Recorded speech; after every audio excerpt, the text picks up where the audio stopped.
საღამომშვიდობის ეთერშია თავისუფალი სტუდია, მე ვარ ლელა ბაღდავაძე. მეგობრული თუ მტრული აქტი ქართული ოცნება საქართველოს შესახებ ამერიკელი პოლიტიკოსების ავტორობით მომზადებულ კანონპროექტ Deep State-ის გავლენის შედეგად მიიჩნევს მართლ პარტიაში ამტკიცებენ, რომ Deep State-ია ჯო უილსონიც და ყველა, ვინც წარმომადგენლობათა პალატაში კანონპროექტს მხარი დაუჭირა. ქართული ოცნება გაბრაზებულია, თუმცა ასევე ამტკიცებს, რომ არა შეშინებული. მოსალოდნელი სანქციების საკითხზე მართლ პარტიაში რიტორიკა არ იცვლება და აქვთ იგივე პასუხი სანქციებითა და მუხარებით ქვეყნის ინტერესებს არ დათმობენ. მაშასე ვიწყებთ აქტუალური პოლიტიკური საკითხების შეფასებებს კი თავდაპირველად ნაციონალური მოძრაობის პოლიტიკური მდივნის გიორგი ბარამიძისგან მოვისმენთ. გამარჯობა ბატონ გიორგი და მადლობა რომ გვესმენთ.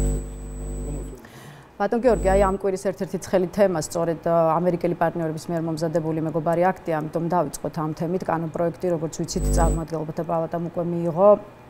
ახლა კი განსახილველად სენატს გადაეცა. რამდენიმე დღეა პოლიტიკურ სპექტრში გვესმის შეფასებები, რომ ქართული ოცნების თავზე შავი ღრუბლები იკრიბება და მალე სანქციების სეტყვა წამოვა, თუმცა თავად ქართული ოცნება ამტკიცებს, რომ მეგობარ აქვს ერთადერთი დანიშნულება და ეს არის საინფორმაციო ხმაურის შექმნა. ამის დანიშნულება იყო, რომ 2 დღე რადიკალურ ოპოზიციას და უცხოეთიდან დაფინანსებულ NGO-ებს ეტარებინათ ბრიფინგები. ამის დანიშნულება იყო საინფორმაციო ხმაური ისტერიის შემოსატანად ქართულ პოლიტიკაში. ეს არის შინაარსისგან აბსოლუტურად დაცლილი აქტი, ვინაიდან ამერიკის შეერთებული შტატების პრეზიდენტს არ სჭირდება არავის უფლებამოსილება, რომ ვინმეს სანქცია დაუწესოს. ასეთია მოკლედ მართველი გუნდის პასუხი. აი თქვენი შეფასებით რა მნიშვნელობის მატარებელია მეგობარი აქტი, რომელსაც მტრულს უწოდებენ ქართულ ოცნებაში და რას უპასუხებდით ადამიანებს, რომლებიც სვამენ კითხვას, რა მოაქვს ამ აქტს? კიდევ ერთხელ მადლობა მოწვევისათვის. ნათელია, რაც მოაქვს ამ აქტს, მოაქვს სერიოზული პრობლემები ამ მოღალატური და კრიმინალური რეჟიმისთვის და ის მართლაც არის მტრული რუსული მეხუთე კოლონისტვის და ისინი არ მალავენ, რომ სწორედ ეს სანქციები, ეს ზომები, ეს დამოკიდებულება არის მიმართული იმ ძალისადმი, რომელიც ცდილობს საქართველოს მოაქციოს იზოლაციაში, საქართველოს ზურგი შეაქცევიოს მის ნამდვილ მეგობრებისადმი, ამერიკის შეერთებული შტატების, ევროკავშირისა და ცივილიზებული სამყაროს სხვა წევრებისადმი და ფაქტიურად დარჩეს მარტო რა იყოს რუსეთის ლუკმა, კვლავ დაუბრუნდეს რუსეთის ექსკლუზიური გავლენის ორბიტას, იყოს ჩინეთის კომუნისტური პარტიის მეგობარი, ირანის და ხამასის ჭირისუფალი. ხო, ეხა ბუნებრივია ამ ძალისადმი დიახ არის მტრული. საქმეც მაგაშია, რომ ეს მტრული ძალა არის პრობლემა ქართული საზოგადოების, საქართველოს მოსახლეობის აბსოლუტური უმრავლესობის, იმიტომ რომ ის არის მეხუთე კოლონა, წარმოადგენს რა რუსეთის ინტერესებს და არა ქართული ხალხის ინტერესებს და უფრო მეტიც პირდაპირ ეწინააღმდეგებიან დაწერილ კანონებსაც კი და ჩვენი კონსტიტუციის კიდევ ერთხელ ვიტყვი 78 მუხლში ჩაიხედოს თუ კი ვინმე არ იცის რა ხდება და რა კანონმდებლობაზე ვსაუბრობთ.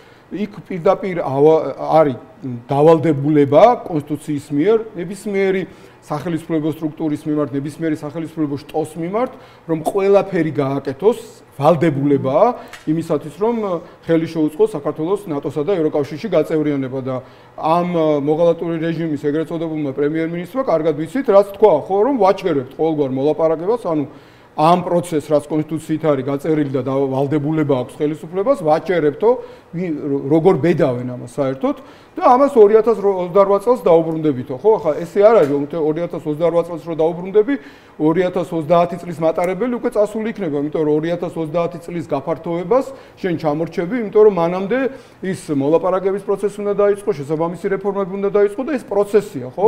მოლაპარაკების პროცესი ის კი არ არის, რომ შენ უბრალოდ ლაპარაკობ და ლაპარაკობ, ხო?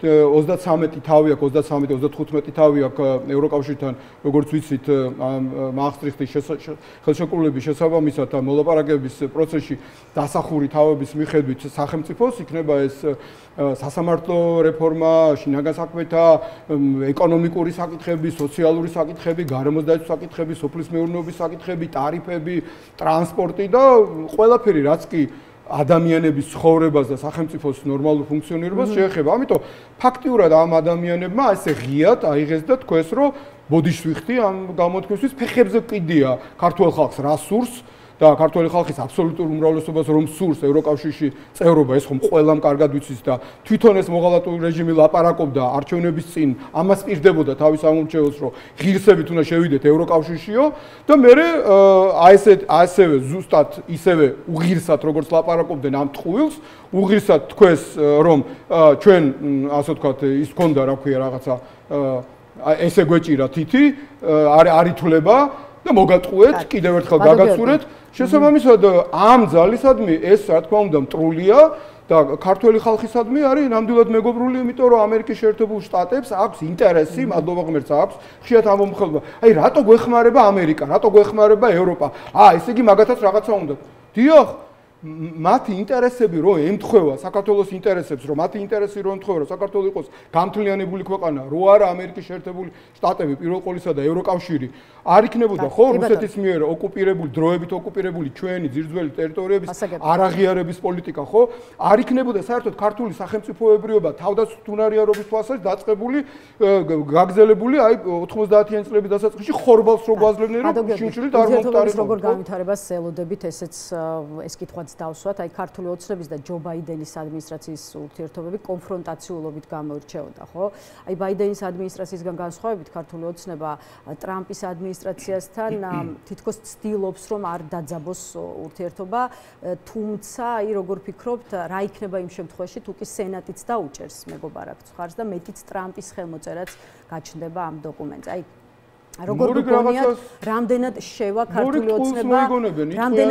ქართული ოცნება ტრამპის ადმინისტრაციასთან ისეთივე დაპირისპირებაში როგორც ეს იყო ბაიდენის იტყვიან რომ ტრამპი დამარცხდა ეგრეთ წოდებულ deep state-თან ვინ არის რაჯანდაბა deep state-ი კაცმა არ იცის ხო აი რაღაცა ქიმერას რომელიც მოიგონეს მართლა ძალიან სასაცილო იქნებოდა ეს ყოველივე რო არ იყოს ესეთ ძიმე მდგომარეობა ჩვენს ქვეყანაში და ეს აი ეს აბსურდი ეს ბოდვა რომ არ იყოს ქართული სახელმწიფოს ვინც არის ახლა ბატონ პატრონი დაუფლებული ასე ვთქვათ აი ბაყბაღდებივით ხო სახელმწიფო სტრუქტურებს აი ამ ძალის მიერ აი ესე ექსპლუატირებული ეს იდეა რომ თურმე რაღაცას აბსოლუტურად გაუგებარ ძალებს ებრძვის ქართული ოცნება რომელმა ძალამაც ყველა დაამარცხა დედამიწის ზურგზე რავი ბაიდენის ადმინისტრაცია ხო დაამარცხა ეხლა აი ეს კონგრესმენები ყველანი დაამარცხეს ის ჯო ვილსონი ხო ამას წარმოადგენს რა ვიცი ევროკავშირი დაამარცხა იაპონია დაამარცხა ყველა დაამარცხა და აი ბიძინა ივანიშვილი ვერ დაამარცხა და აი ესენი უძალიანდებიან თურმე აი ამ deep states ასე ვთქვათ გმირულად მანამდე ის ომის პარტია ერქვა და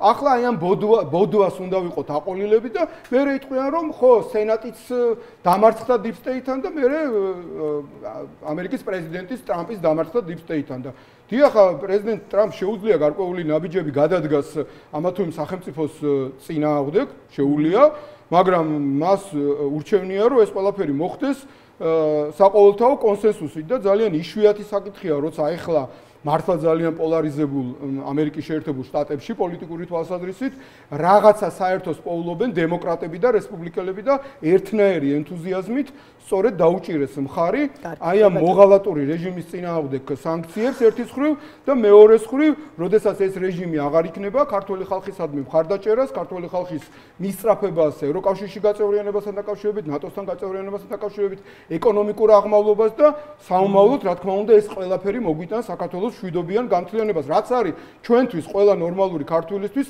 სალოცავი ხატი, ანუ საქართველოს გამთლიანება, საქართველოს ფეხზე დადგომა, თითოეული ჩვენთაგანისთვის, რისთვისაც, რა ვიცი, ვიბძვით, ოფსღვრით, სისხლიან, ახლაც ჩვენი თანამემამულეები უკრაინაში ებრძვიან რა საერთო მტერს და ამდენი ადამიანი დაგვეღუპა და ამდენი ადამიანი მზად არის თავი გაწიროს, ხო? აი ამისათვის და თუ ჩვენ გვერდით იქნებიან ამ საშიში მტერთან, რომელიც 21 საუკუნის ფაშიზმის განსახიერება, ანუ რაშიზმს გულისხმობ, ხო? იმპერიალიზმი და ფაშიზმი ერთად გაერთიანებული, რასაც რაშიზმი ქვია დღეს, ხო? რომელიც ხვალ აპირებს, რომ ცინიკურად 9 მაისი და ფაშიზმზე გამარჯვება იზეიმოს, ხო? თუ გვერდში დაგვიდგება ამერიკის შეერთებული შტატები, ევროკავშირი, იაპონია, კანადა, სხვები, ხო? ამას რა ჯობია, ხო? ამისკენ ვისწრაფოდით ყველა, რაც კი ხელისუფლება იყო, ხო? ვიღაცას მოწონს, არ მოწონს, ყველა ამისკენ ისწრაფოდა და ავკარგიანად ყველა რაღაცას თავისას აკეთებდა, ხო?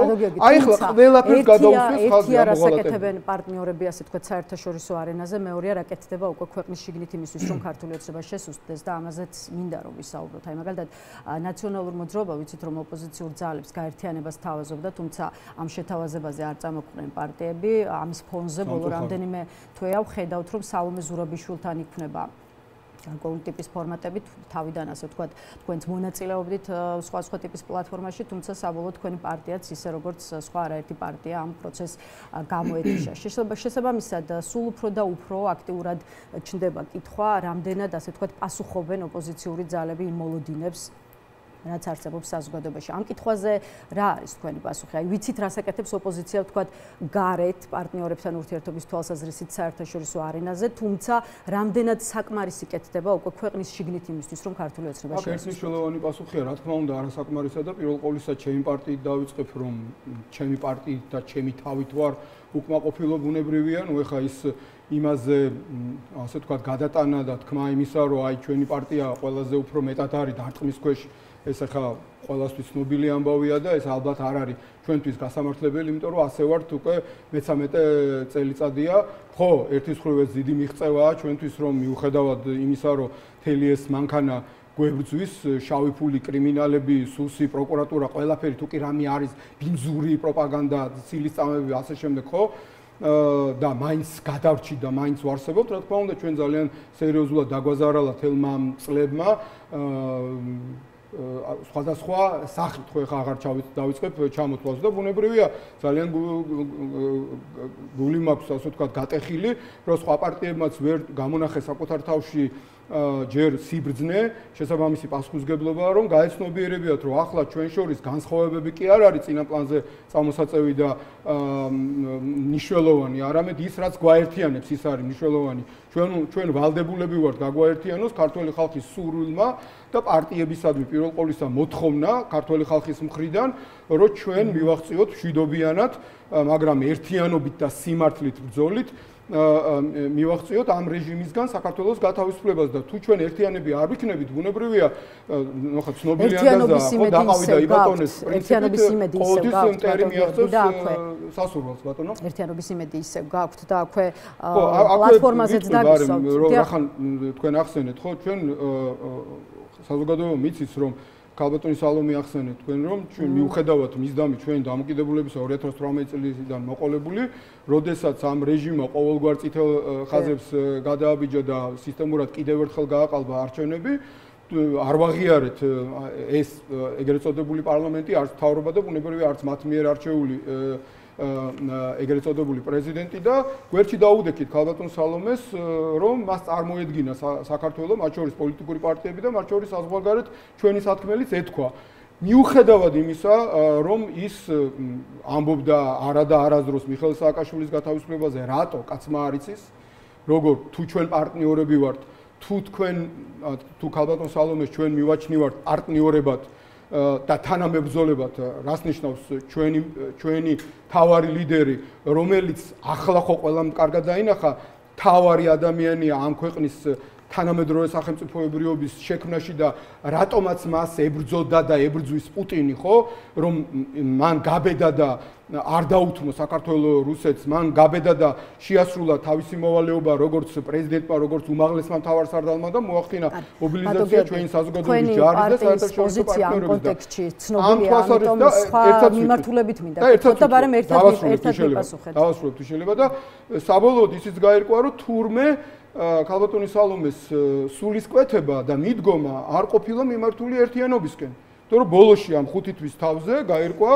ჩვენთვის გასაოცარი განცხადება გააკეთა, რომ თურმე ერთიანობის იდეა საკუთრივ ერთიანობის იდეა ყოფილა შემოგდებული. ჩაგეკითხოთ ბუნებრივია, აი ნაციონალური მოძრაობა კი გამოეთიშა სალომე ზურაბიშვილთან შექმნილ პლატფორმებს, თუმცა აი მაგათ წინააღმდეგობის პლატფორმა მუშაობას არის. ზუსტად ეს მინდოდა მეკითხა.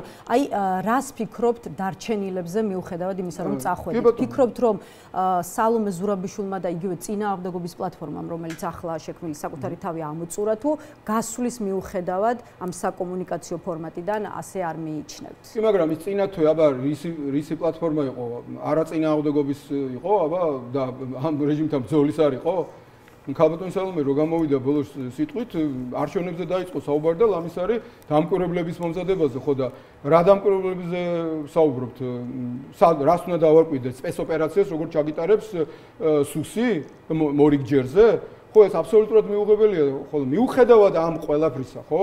ჩვენ არავის არ ვებძვით აქეთა ფლანგზე რო იტყვიან, ხო? რაც არ უნდა ჩვენთვის მიუღებელი იყოს მათი შეხედულებები, მოსაზრებები, ქმედებები, აბსოლუტურად არაადეკვატური ჩემი აზრით და უპასუხისმგებლო, მაგრამ ჩვენ არავის არ ვემიჯნებით, თუ რამეს კარგს გააკეთებენ, მზადა ვართ იქ ვიყოთ, თუმცა ისინი თვითონ გვემიჯნებიან, აი ახლა ხან იყო უცხოელებთან მაგალითად ესე ოპოზიციური პარტიების ჩართვა და იქ ჩვენი წარმომადგენელიც უნდა ყოფილიყო და იქიდან აი ამ ვირტუალური შეხვედრიდან ამოშალეს, ასე ვთქვათ, ნაციონალური მოძრაობის წარმომადგენელი.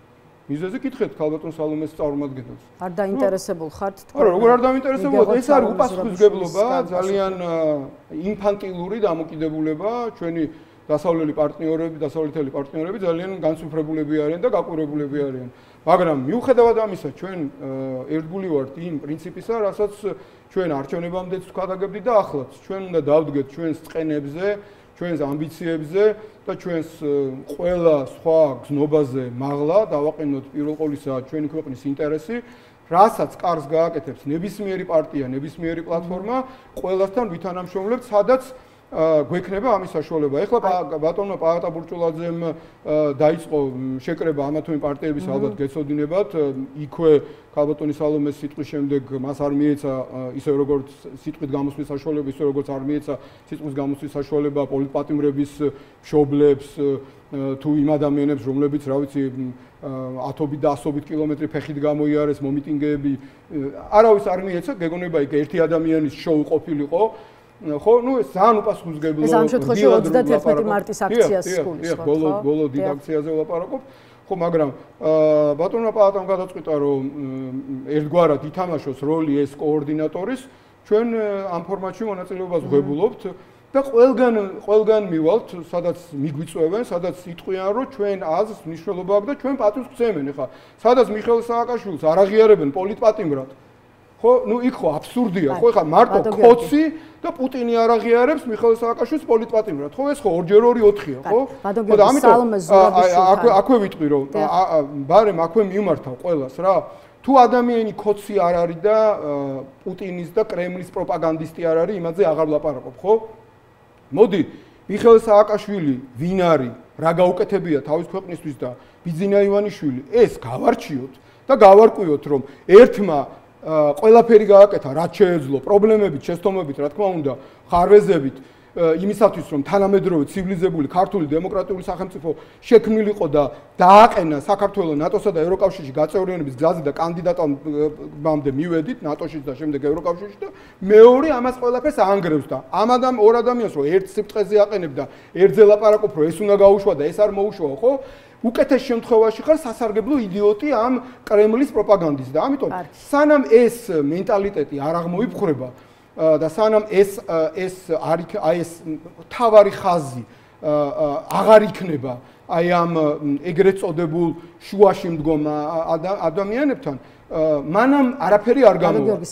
ჩვენ უნდა გავაცნობიეროთ, ვიცოდეთ ჩავის და თეთრის გარჩევა, ვიცოდეთ ავის და კარგის გარჩევა, იდეალური არავინ არ არის, რა თქმა უნდა, პოლიტიკაში დედამიწის ზურგზე არავინ არ ყოფილა არასდროს იდეალური თავის დროზე დავით აღმაშენებელს არ აღიარებდნენ რამოდენიმე საუკუნე არა შორს კი არ მივიდა იქა რამოდენიმე საუკუნე საერთოდ ჩვენი თანამემამულეები არ აღიარებდნენ დავით აღმაშენებელსაც მერე დაინახეს მისი სიდიადე რა გაუკეთებია მაგრამ ახლა არ გვჭირდება ამდენი საუკუნის გავლა რომ გავაანალიზოთ ეს ყველაფერი ხო ამიტომ ყველას მოუწოდებთ თანამშრომლობისკენ კიდევ ერთხელ ერთიანობისკენ სიმართლით ბრძოლისკენ ხილებისკენ ამ რეჟიმის და თუ ჩვენ მივახცევთ სიმართლეს, სამართლიანობას ჩვენ შიგნით და ერთმანეთის პატივისცემით ჩვენ ვიქნებით ერთიანები, მაშინ ამ მოღალატურ რეჟიმს მშვიდობიანად აუცილებლად გავისტუმრეთ ხელისუფლებიდან. ბევრად უფრო ადრე ვიდრე ეს შექმნილი პლატფორმების საკითხი რომ ამოვწუროთ, წინააღმდეგობის პლატფორმის გარდა არის კიდევ ერთი ახალი ესე ვთქვათ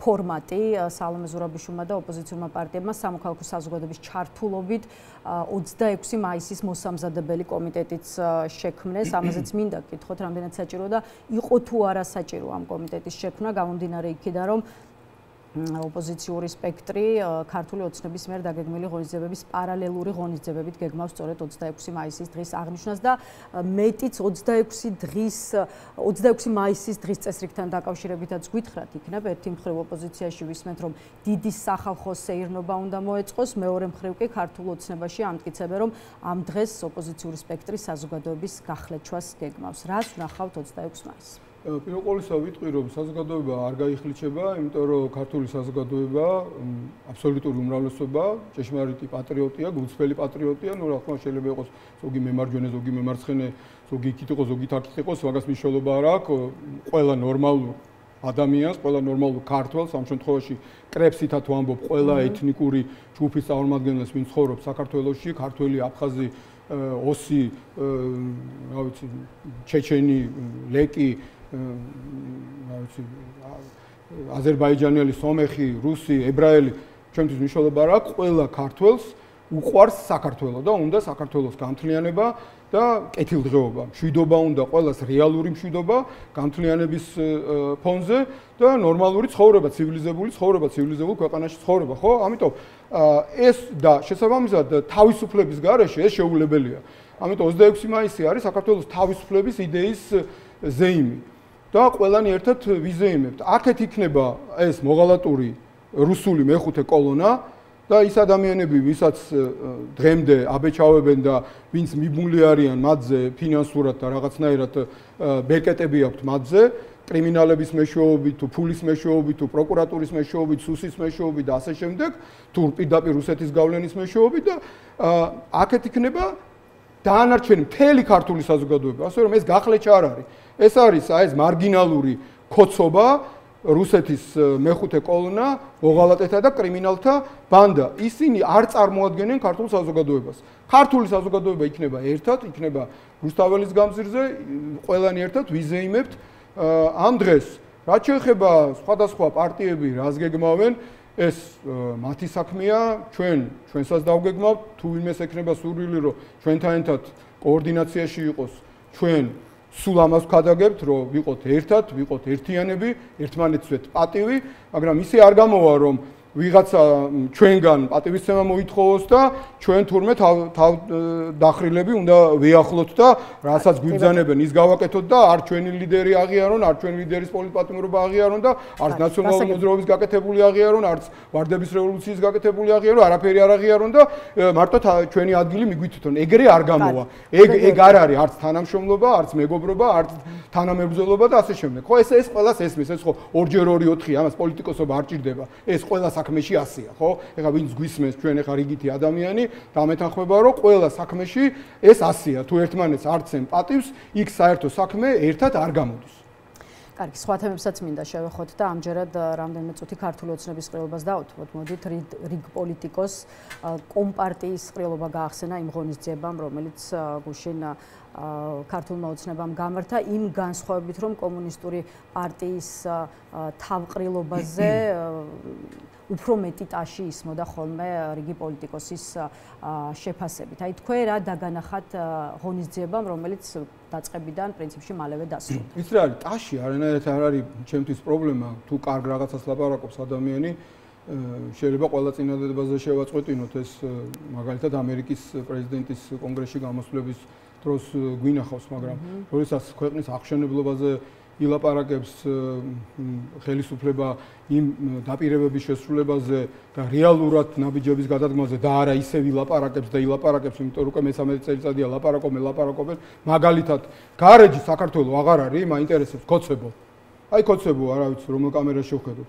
გარეჯი თქვენ უნამუსოები აღარ არის საქართველოს? აღარ გჭირდებათ საარჩევნო კამპანიისთვის?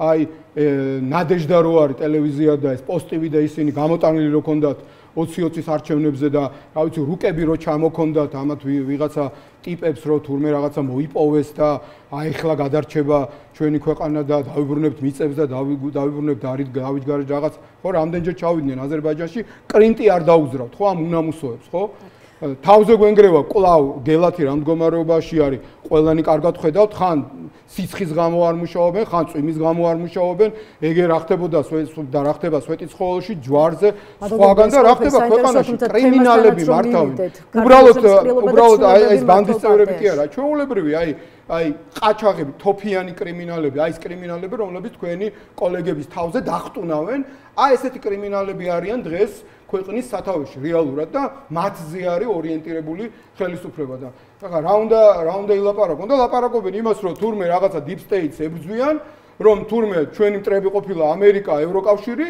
და მეგობრად ვიღა დაგჭა ხო ჰამასი, իրանի, ჩინეთი და პუტინი. თემასაც რომ დაუბრუნდეთ, რაზეც კითხვა დაგისვით, ანუ რითი ასე ვთქვათ ხსნით ცვლილებებს ქართულ ოცნებაში, ირაკლი კობახიძე, ირაკლი ღარიბაშვილი წავიდა, არა მარტო მართული პარტიიდან, ზოგადად პოლიტიკიდან წასulis შესახებ გააკეთა განცხადება, ირაკლი კობახიძე კი მოვიდა კიდევ ერთ პოლიტიკურ თანამდებობაზე, ისმის განცხადებები, რომ ძლიერდება კობახიძის ფლანგი. აი თქვენ რამდენად ხედავთ ბოლო პერიოდის განმავლობაში გაძლიერებულ კობახიძეს და თუ კი ასეა, აი როგორ არ არის საინტერესო, რატომ შეიძლება აძლიერებდეს ბიძინა ივანიშვილი ირაკლი კობახიძის ფლანგს, როდესაც არის საუბარი და გვესმის განცხადებები, რომ თავად ივანიშვილს ასე ვთქვათ ხელიდან ეცლება მისი ყველა მარჯვენა ხელი და გარემოცვის საერთო მე რამდენი წელია უკვე აი ამ რაღაცას აი სათითებს რო იმაშობა ბაზარში თუ სადღაც იქნება აი ადამიანი აი მე რამდენიჯერ უნდა გავკვირ რა მნიშვნელობა აქვს მისი რომელი მონა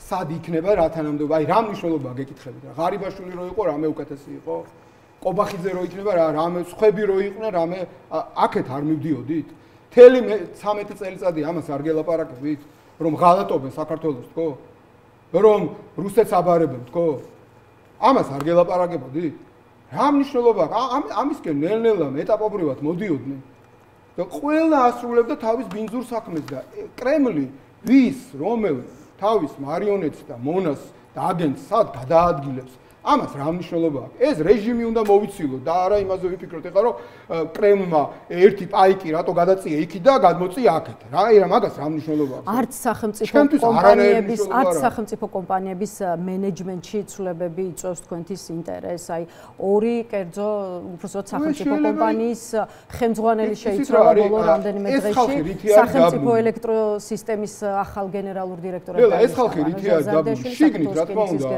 ფულის გადანაწილების ამბებს არ ყვევენ, რა თქმა უნდა. ხო, მაგრამ ხომ არის საინტერესო რატომ ემთხვევა სახელმწიფო კომპანიების მენეჯმენტის ცვლილებების სამთავრობო ცვლილებებს და გაცვლით. კითხვა გავიგეთ და პასუხობთ, ხო? ხო შეიძლება რომ ერთ და იგივე ვილაპარაკოთ ახლა. რა ფულის გადანაწილების ამბავში კი რა თქმა უნდა ექნებათ ამ დონეზე, იქ შიგნით ამ ვირთხებს ბურხლი ექნებათ. ამის უფლებას აძლევს კრემლი. თავარია მათ თავისი ამოცანა შეასრულონ.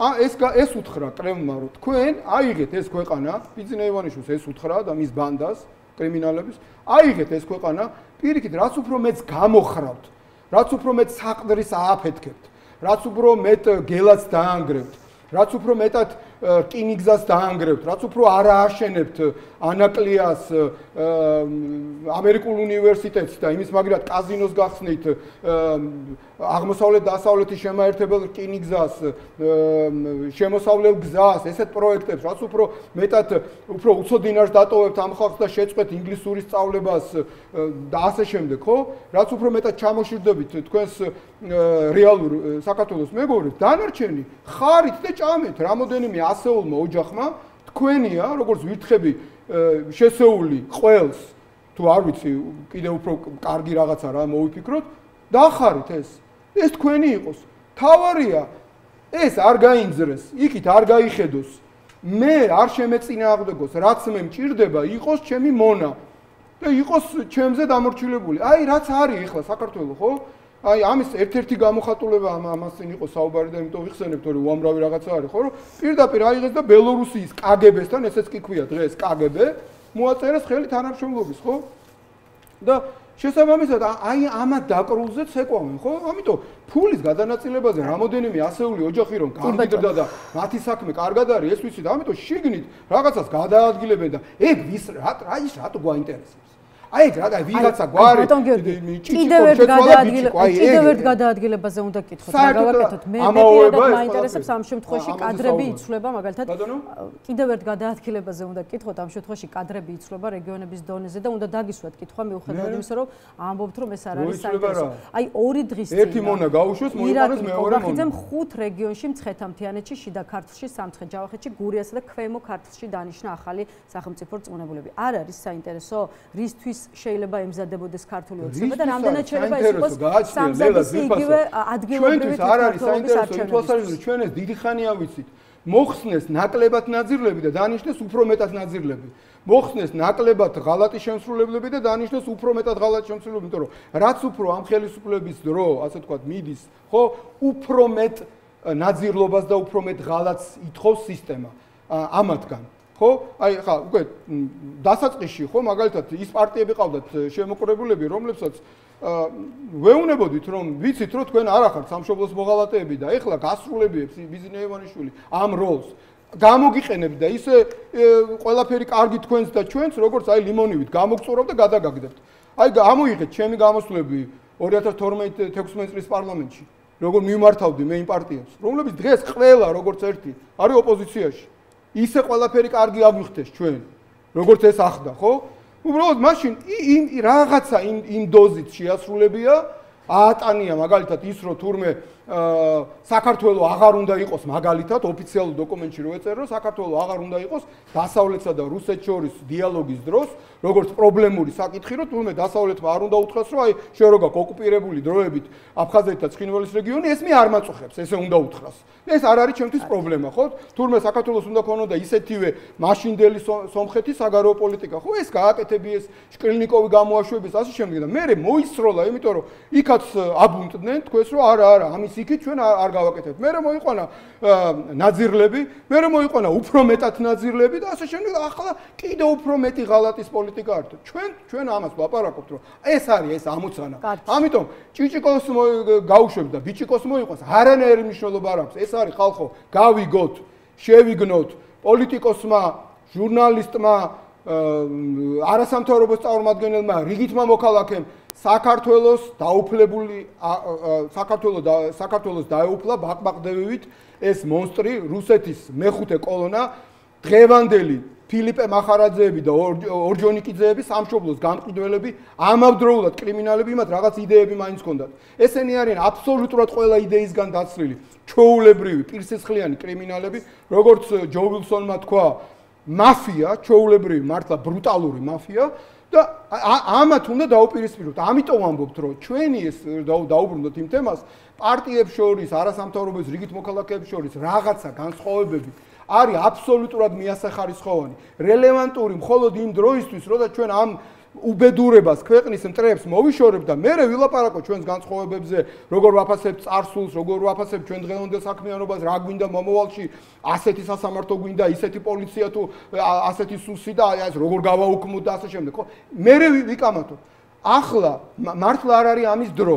აი სანამ ამას ვერ გავაცნობიერებთ და ამას ვერ გავიგებთ. არაფერი არ გამოვა, მაგრამ ჯერა მივალთ იმ დონეზე, რომ ამასაც გავაცნობიერებთ და სიმართლით აღვიჭურვებით, გამთლიანდებით და მაშინ ყველანი ერთად ჩვენი ერთიანობით ამ მოღალატურ და კრიმინალურ ძალას ერთად ამოვკრავთ პანღურს და გაუშვებთ ხელისუფლებიდან. მადლობა დაგემშვიდობებით.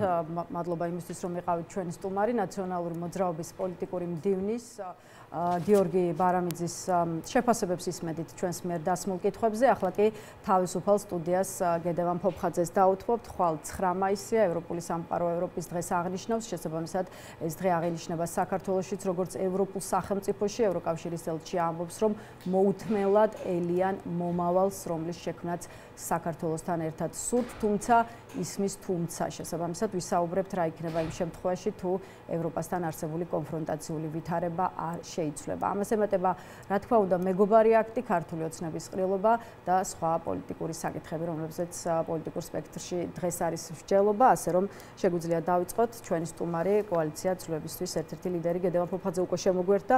გამარჯობა ბატონ გედევან და მადლობა. ბატონ გედევან, აი მოდით ჩვენი ინტერვიუ ქართულ ოცნებაზე საუბრით დავიწყოთ.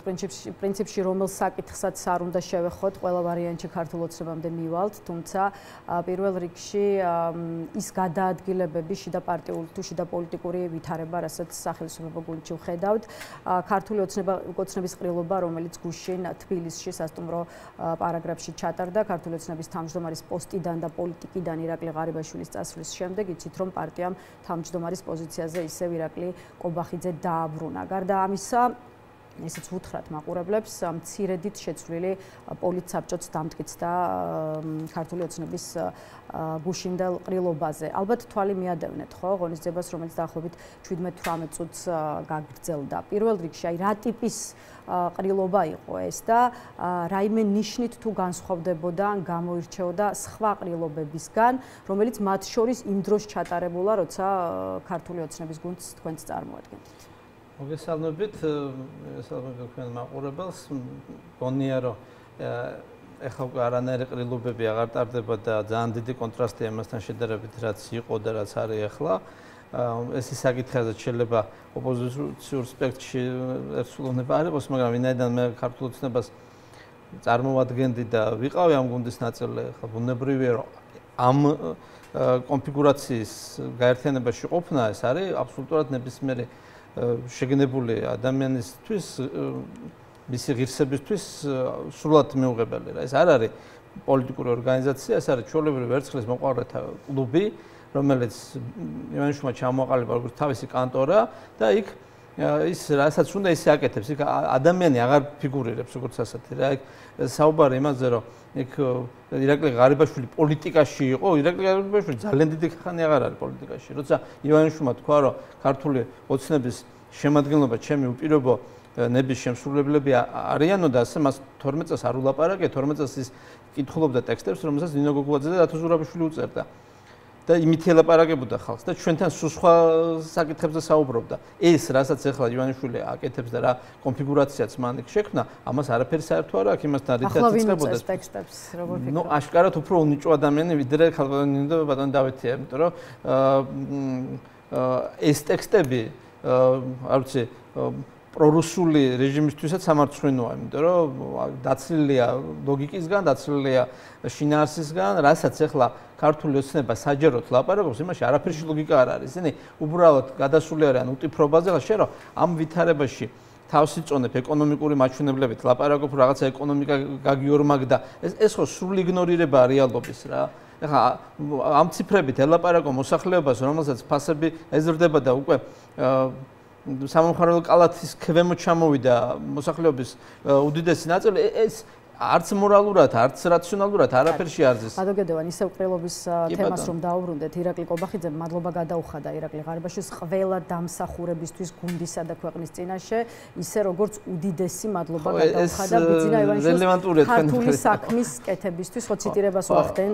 მესმის რომ ჭალებში უნდა ჩავსვათ, მაგრამ არა მარტო იმით რომ ციტატა. თქვენც ახსენეთ და რადგან ბიძინა ივანიშვილი ვახსენეთ, კითხვაც დავსვათ. ეს არის ცინიზმი, მასთან დაკავშირებით. ალბათ ქართული ოცნების მხარდამჭერებსაც და ზოგადად საზოგადოებასაც ჰქონდა მოლოდინი, რომ ბიძინა ივანიშვილი ისარგებლებდა და სიტყვით მიმართავდა საზოგადოებას, თუმცა ეს ასე არ მოხდა. რატომ ესეც შევაფასოთ? აი რისი გამოხატულება იყო ეს? რატომ იყო ერთადერთი გამომსვლელი გუშინდელ ყრილობაზე ირაკლი კობახიძე თუ არ ჩავთვლით მამუკომდინარაძეს, რომელსაც არა, იმიტომ რომ ამათ ეს აქციის ტექნიკურ ყრილობაც უბრალოდ თავმჯდომარის კანდიდატურა შეიცვალა და ნოტარიალურად ეს დამოწმდა, რომ მე რეესში შესაბამისი ცვლილება განხორციელდეს. აქ პოლიტიკური შემადგენელი აღარ არსებობს.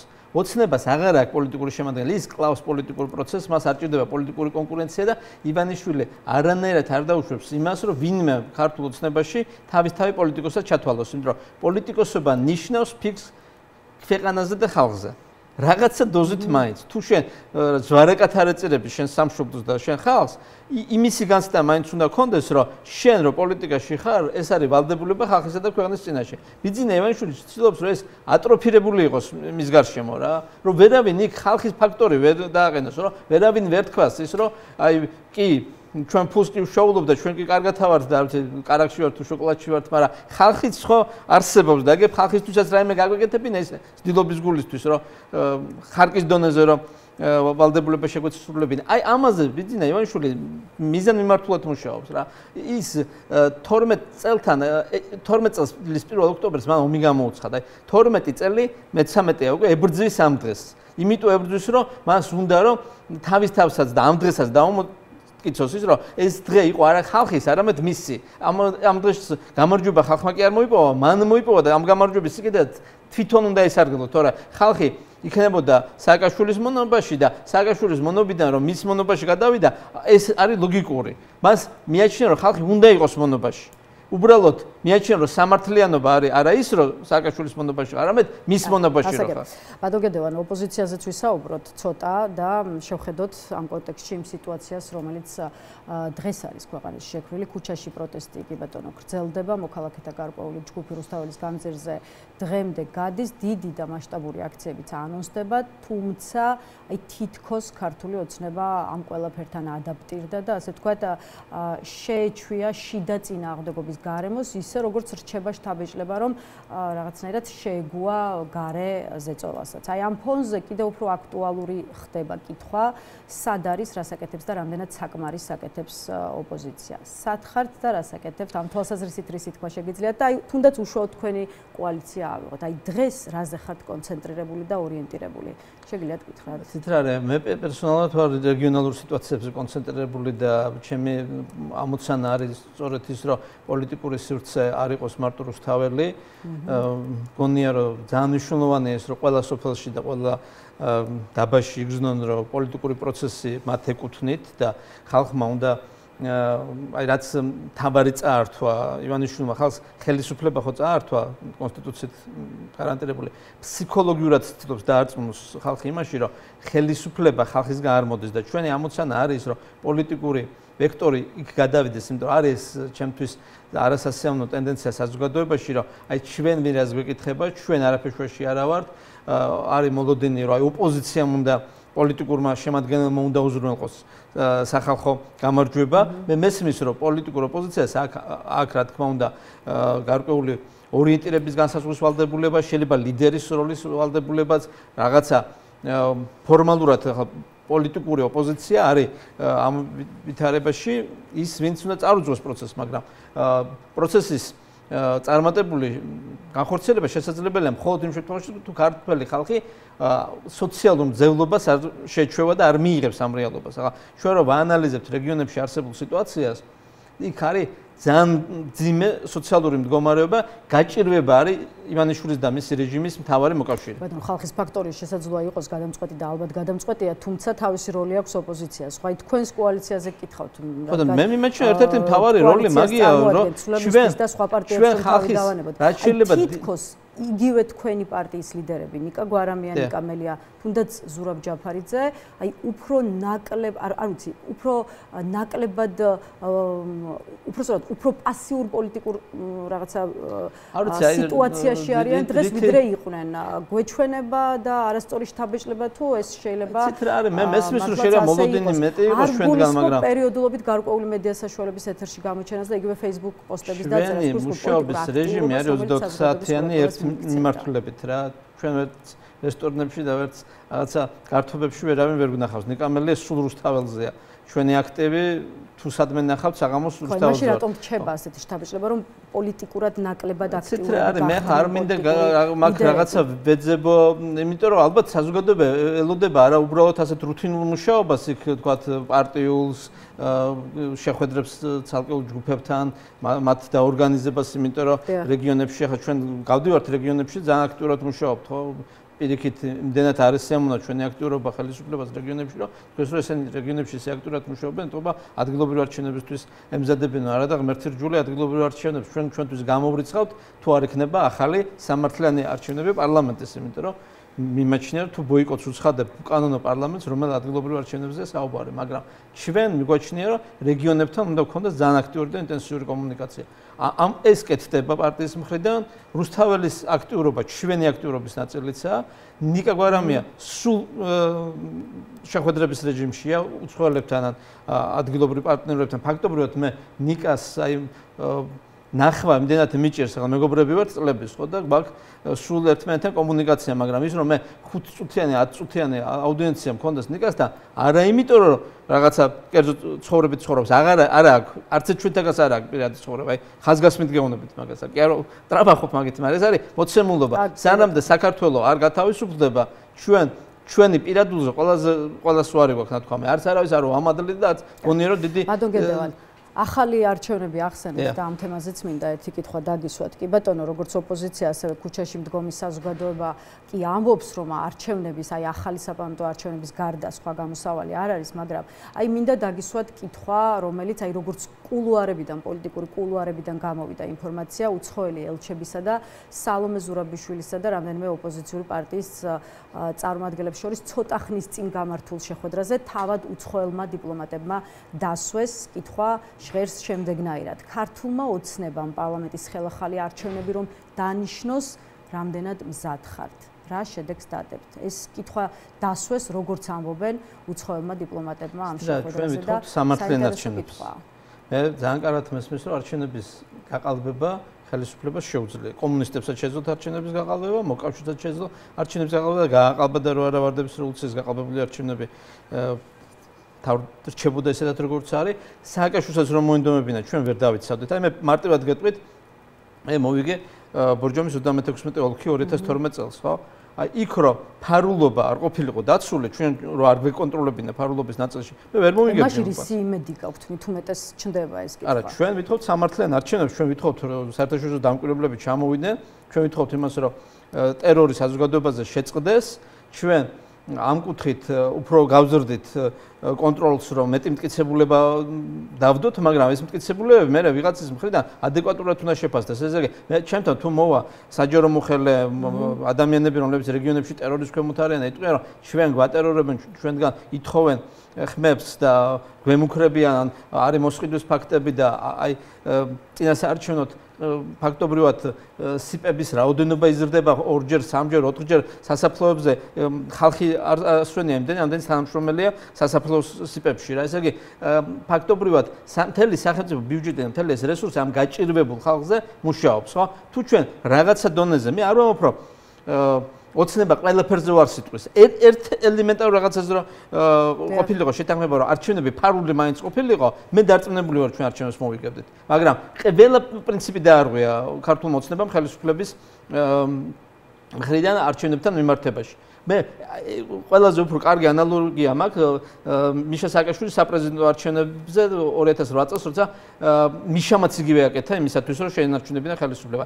იმ სტანდარტზე გავიდნენ და ცოტა მეტიც ჩაიდინეს რა. ხა მე ძალიან კარგად მესმის, რომ ოპოზიციას აქვს ვალდებულებები, რომ დაიცვას არჩევნები, მაგრამ რესურსი ოპოზიციის და ხელისუფლების არის არათანაზომიერად განსხვავებული. ჩვენ თუ არ გვეყოლება სათანადო საერთაშორისო დამკვირვებლო მისიები და პოლიცია, სუსი, ადმინისტრაციული რესურსი ცოტათი მაინც არ იქნება განეიტრალებული საარჩევნო პროცესში და ასეთი არჩევნები სამართლიანად ვერ ჩათულებება და ჩვენ რას ვითხოვთ? უბრალოდ ახალ არჩევნებს, უბრალოდ ახალ არჩევნებს ჩვენ არ ვითხოვთ. უბრალოდ ახალი არჩევნები იქნება გამეორება იმ ძველი არჩევნების. ჩვენ ვითხოვთ იმ არჩევნებს, რომელიც მართლა არჩევნები იქნება. როცა ადამიანი შედის უბანში და რჩება თავის სინდისთან ერთიერთზე, როცა ადამიანის გაჭირვება არ ხდება მისი ძევლად აყვანის საშუალება, აი მიცეს ფული, დააშინეს, შევიდა უბანზე და მაინც უნდა რომ საქართველოს დაუჭიროს მხარი და არა ამ ვერცხლის მოყვარულთა კლუბის ნაძირალა ხროვას, ხო? და იქაც არტოვებენ ერთიერთზე თავის სინდისთან. აი ეს არის პრინციპული ჩემთვის და თუ იქნება ასეთი არჩევნები, ჩვენ ამ არჩევნებს მოვიგებთ და თან ისე მოვიგებთ, რომ ივანიშვილი და მთელი მისი გარემოცვა, აი მართლა ჩაბარდება ისტორიას. ქართული ოცნება არ არის თანახმა ახალ საპარლამენტო არჩევნებზე, არადა კრიზისი ღრმავდება, ხო? აი ზოგიერთ პარტიაში, ყოველ შემთხვევაში ცალკეული ოპოზიციონერი პოლიტიკოსი ფიქრობს, რომ არჩევნები თუ არა პლებისციტი იქნება კარგი გამოსავალი, მეტიც ფიქრობს, რომ ეს ურიგო იდეა არ არის და კიდევ უფრო მეტიც ფიქრობს, რომ ამის ორგანიზებაში თვითონ ოპოზიციური პარტიებიც უნდა იყვნენ ჩართული. აი თქვენს კოალიციაში როგორ უყურებთ პლებისციტის საკითხს? ჩვენ პოზიციაზე ჯერ არ შევჯერებულობთ, მე პლებისციტი ჩემთვის გამორიცხული თემაა და მიუღებელი აბსოლუტურად რა. მე მაგაზე არც დავჯდები არავისთან სალაპარაკოთ, იმიტომ რომ მგონია რომ აი არანაირად არ არის ადეკვატური საკითხები, არანაირი პლებისციტი არც იურიდიულად, არც პოლიტიკურად არავის არაფერში არ ჭირდება რა. ჩვენ 21 წლის ადგილობრივი არჩევნები გამოვიარეთ, როცა ვითომ რეფერენდუმი ტარდებოდა ახალ არჩევნებთან დაკავშირებით 53%-იანი ზღვარი რო განსაზღვრეს, ის რომ გაყალბებული არჩევნების მერე უნდა შეიცვალოს პოლიტიკური მოცემულობა და უნდა შეიცვალოს უპირობოდ, ამას პლებისციტი არ ჭირდება ხა. მე უბრალოდ ვერ ხვდები პლებისციტის თემა ამ შემთხვევაში რა შეიძლება იყოს თუ არა ადგილობრივი არჩევნების თეორიული შესაძლებლობის დაშვება ვინმესთვის რა. მე არავისთან ოპონირებას მაგაზე არ ვაპირებ, მაგრამ ასეთი პოლიტიკური კომპრომისები ჩემთვის ეს არ არის კომპრომისი რა. კი ბატონო, როცა 50 უკანონო პატიმარი ყავს და როცა გაყალბებული არჩევნებით არჩეული პარლამენტია, ჩვენ წავიდეთ კიდე რაღაცა ამგვარ დათმობაზე, მე მგონი ეს არ იქნება სწორი. კარგი, ადგილობრივ არჩევნებს რაც შეეხება, თქვენი კოალიციის პოზიცია ცნობილია, ბოიკოტის მომხრე ხართ, თუმცა ერთი კითხვა მაინც მინდა დაგისვათ. აი, რა უფრო შეიძლება აწყობდეს თვითონ ქართულ ოცნებას? ის რომ ოპოზიციის, ასე ვთქვათ, ძირითადმა ნაწილმა ამ არჩევნების ბოიკოტი გამოუცხადოს და ქართულმა ოცნებამ მოიგოს უფრო მაღალი მაჩვენებლით, ანუ მოიგოს და აჩვენოს უფრო მაღალი მაჩვენებელი თუ პირიქით ოპოზიციური ძალები ჩაერთონ თვითმმართველობის არჩევნებში. აი, თუ კი დავსვავთ კითხვას, რა იქნება უფრო სწორი ტაქტიკა თვითონ ოპოზიციისთვის? რა პასუხამდე მივდივართ? რამდენად მივდივართ ისევ ბოიკოტის პასუხამდე? იცით რა, აქ უნდა იყოს ლოგიკური გადაწყვეტილება ჩვენი მხრიდან, ხო? ჩვენ თუ ვამბობთ, რომ საპარლამენტო არჩევნები არის გაყალბებული და ეს ამ პარლამენტის პირობებში გავდივართ ადგილობრივ არჩევნებზე. მაშინ პარლამენტის ბოიკოტი, დაჭერილი მანდატები და დახეული მანდატები, საფინანსო და საბიუჯეტო დაფინანსებას უარით, ყველაფერი ეს არის წყალში გადაყრილი რა. თუ ჩვენ გავდივართ ადგილობრივ არჩევნებზე, ჩვენ ავტომატურად ყველაფრის ლეგიტიმაციას ვცნობთ. ჩვენ ვამბობთ, რომ აი ეს რეჟიმი ლეგიტიმურია, აბა მაშინ რატომ ვიღებთ მაგის ადგილობრივ? ეს არ არის თავისუფალი არჩევნები, ეს არის მათი არჩევნები. და სადღაც რომელიღაცა საკრებულოში 2 მანდატი და 3 მანდატი ოპოზიციისთვის, რომ მე ის საკრებულოს ოპოზიციონერი დეპუტატები დაჩაგრული ბავშვებით ისხდნენ იმ საკრებულოებში, გადახედეთ ამ საკრებულოებს და შევთანხმდეთ იმაზეც, რომ რეალურად პოლიტიკური ცხოვრება რაიონებში არ არის. საკრებულოს წევრები, რომლებიც ხედავენ ბიუჯეტი როგორ იფლანგება, შტატები რო გაბერილია, რამიზნობრივი ხარჯებია, ისინი ვერ იბრძვიან იქ სათანადოდ, ხო? აი ყოველდღე უნდა გუგუნებდეს რეგიონები. ჭიათურაში მარტო მუშები კი არა, მთელი პოლიტიკური სპექტრი იქ უნდა იყოს, ყოველდღე აქციები უნდა ტარდებოდეს. რაიონში ხალხი არის გაცილებით გაჭირვებული ვიდრე ცენტრში, ხო? და აი ეს საკრებულოები, ეხლა რაც არის ოპოზიციური საკრებულოები, სად არის ამ პოლიტიკურ ბრძოლაში, ხო? ეს იკარგება, იმიტომ რომ გამორიცხულია თქვენ აიღოთ ერთი ცალკეული რაიონი, ბორჯომი იქნება ჭიათურა თუ ზესტაფონი და იქ კომუნიზმი დაამყაროთ რა. როცა შენ გააქვს ტოტალიტარული, ავტორიტარული რეჟიმი, სადაც სუსი ბატონობს, ყველგან სუსი ბატონობს, ყველგან სუსის აგენტურაა. მე ხო ვიცი ახლა ოცნებაშიც ვიყავი და მანქეს ყველაფერი გამოცდილება რომ სუსთან ერთად ხელშეკრულებაზე მომაწერინეს ხელი საკრებულოს წევრების დამტკიცების. ვინ ეკითხებოდათ ხო იმათ და ერთი პირი დამიტოვეს კიდე რომ აი ბატონო გედი ერთი პირი თქვენ გქონდეთ და სუსის თანამშრომლობა მოაწერეს ხელი საკრებულოს წევრების 2017 წლის სიაზე ვინ უნდა ყოფილიყო ბორჯომში საკრებულოს კანდიდატები. მე რო ვიცი იქით რა ხდება 100%-ით სუსი აკომპლექტებს საარჩევნო კომისიებს 100%-ით სუსთან თანხდება ყველა საკრებულოს წევრობის კანდიდატი ქართული ოცნების და თუ შენ წინააღმდეგობაში შედიხარ ოპოზიციაში სვავენ სუსის კანდიდატებს ჩვენ თუ ამ ბოროტებას თავს არ მოვუჭრით და არ დავამთავრებთ იმის იმედზე ყოფნა რომ რეგიონებიდან წამოვა ეს პოლიტიკური პროტესტი, ეს გამორიცხულია. პოლიტიკური პროტესტი უნდა იყოს არა აი ასეთი ფორმის, არამედ რასაც მე გეუბნებით, რეგიონებმა უნდა გაიაზრონ რა უჭირთ, რა ტყიბათ, რა არის მათი ყველაზე მნიშვნელოვანი საკითხები იმის გამო ბრძოლა უნდა დაიწყოს საკრებულოზე მანდატებისთვის კი უნდა დაიწყოს ბრძოლა რომ მე იქ შევიდეს საკრებულოში ოპოზიციონერი კანდიდატი და შეითქვიფოს და გაიგივდეს სახელმწიფო გუნდთან არამედ კონკრეტული პრობლემის გამო თავდადებული ბრძოლა უნდა მოაწყოს ყველა რაიონში იმან, ვისაც მიაჩნია თავისთავად ოპოზიცია. კი ბატონო. ბატონო გედევან ხვალ 9 მაისია და ამ თემაზეც მინდა ვისაუბროთ ევროპის დღეა და დაუთმოთ რამდენიმე წუთი ამ თემასაც, თუმცა იქამდე მინდა რომ სალომე ზურაბიშვილისა და მასთან შექმნილ წინააღმდეგობის პლატფორმაზეც დაგისვათ ერთი კითხვა, მით უფრო რომ რამდენიმე კვირის წინ თქვენს კოალიციაში შემავალმა ორმა პარტიამ ნიკა გვარამიას და ზურა გირჩი-ჯაფარიძის პარტიებმა დატოვეს, ასე ვთქვათ, ეს ფორმატი, ხო? აი ამ გადაწყვეტილებას რამდენად ეთანხმებით ეს მინდა გკითხოთ და აქვე აი სალომე ზურაბიშვილის მისამართით ბოლო პერიოდში ბევრი კრიტიკა ისმის, რიგი პოლიტიკოსი იმასაც კი ამბობს, რომ ძალიან ცუდი მრჩევლები ყავს მეხუთე პრეზიდენტს. აი თქვენი პოზიცია როგორია? მე ზოგადად მაინც ერთიანობისკენ ვიხრები და მგონია რომ რაღაცა ფორმატი ჩვენ გვჭირდება სათანამშრომლო, მაგრამ როცა რაღაცა წრეში შენ ადგილს ვერ პოულობ, ესეც ალბათ არაბუნებრივია, რომ იქ შენი რაღაცა მორალური და მსოფლმხედველობრივი კომპრომისის ხარჯზე იყო. ამიტომ ამ შემთხვევაში არა ვარ კატეგორიული. ვიქნებოდით იმ ფორმატში, არ ვიქნებოდით იმ ფორმატში, თუ ერთიანები ვართ, მართლა ერთიანები უნდა ვიყოთ, თუ ერთიანობა ფიქტიურია და მე სადღაც ვარ, სადაც ჩემი ხედვა და პოზიცია ბოლომდე არ არის მიღებული და გათავისებული, ასეთ ერთიანობაშიც ყოფნა თავისმოტყუება და ამიტომ ძნელი ამ საკითხში იყო ერთმნიშვნელოვანი. რაც შეეხება პრეზიდენტს, მე მის მიმართ ყოველთვის ძალიან სიმპათიით ვიყავი, მესმის რომ ძნელია ახლა აქ ოპტიმალური გადაწყვეტილებების პოვნა და ყველასთან საერთო ენას ერთნაირად გამონახვა, იმიტომ რომ ოპოზიცია საკმაოდ მრავალფეროვანია. მე მგონია რომ ჩვენ თუ საუბრობთ წინააღმდეგობის ან დაპირისპირების ამ პლატფორმაზე, ეს უნდა გადაიზარდოს ისეთ ბრძოლაში, რასაც მე უწოდებ გადამწყვეტ დღეს.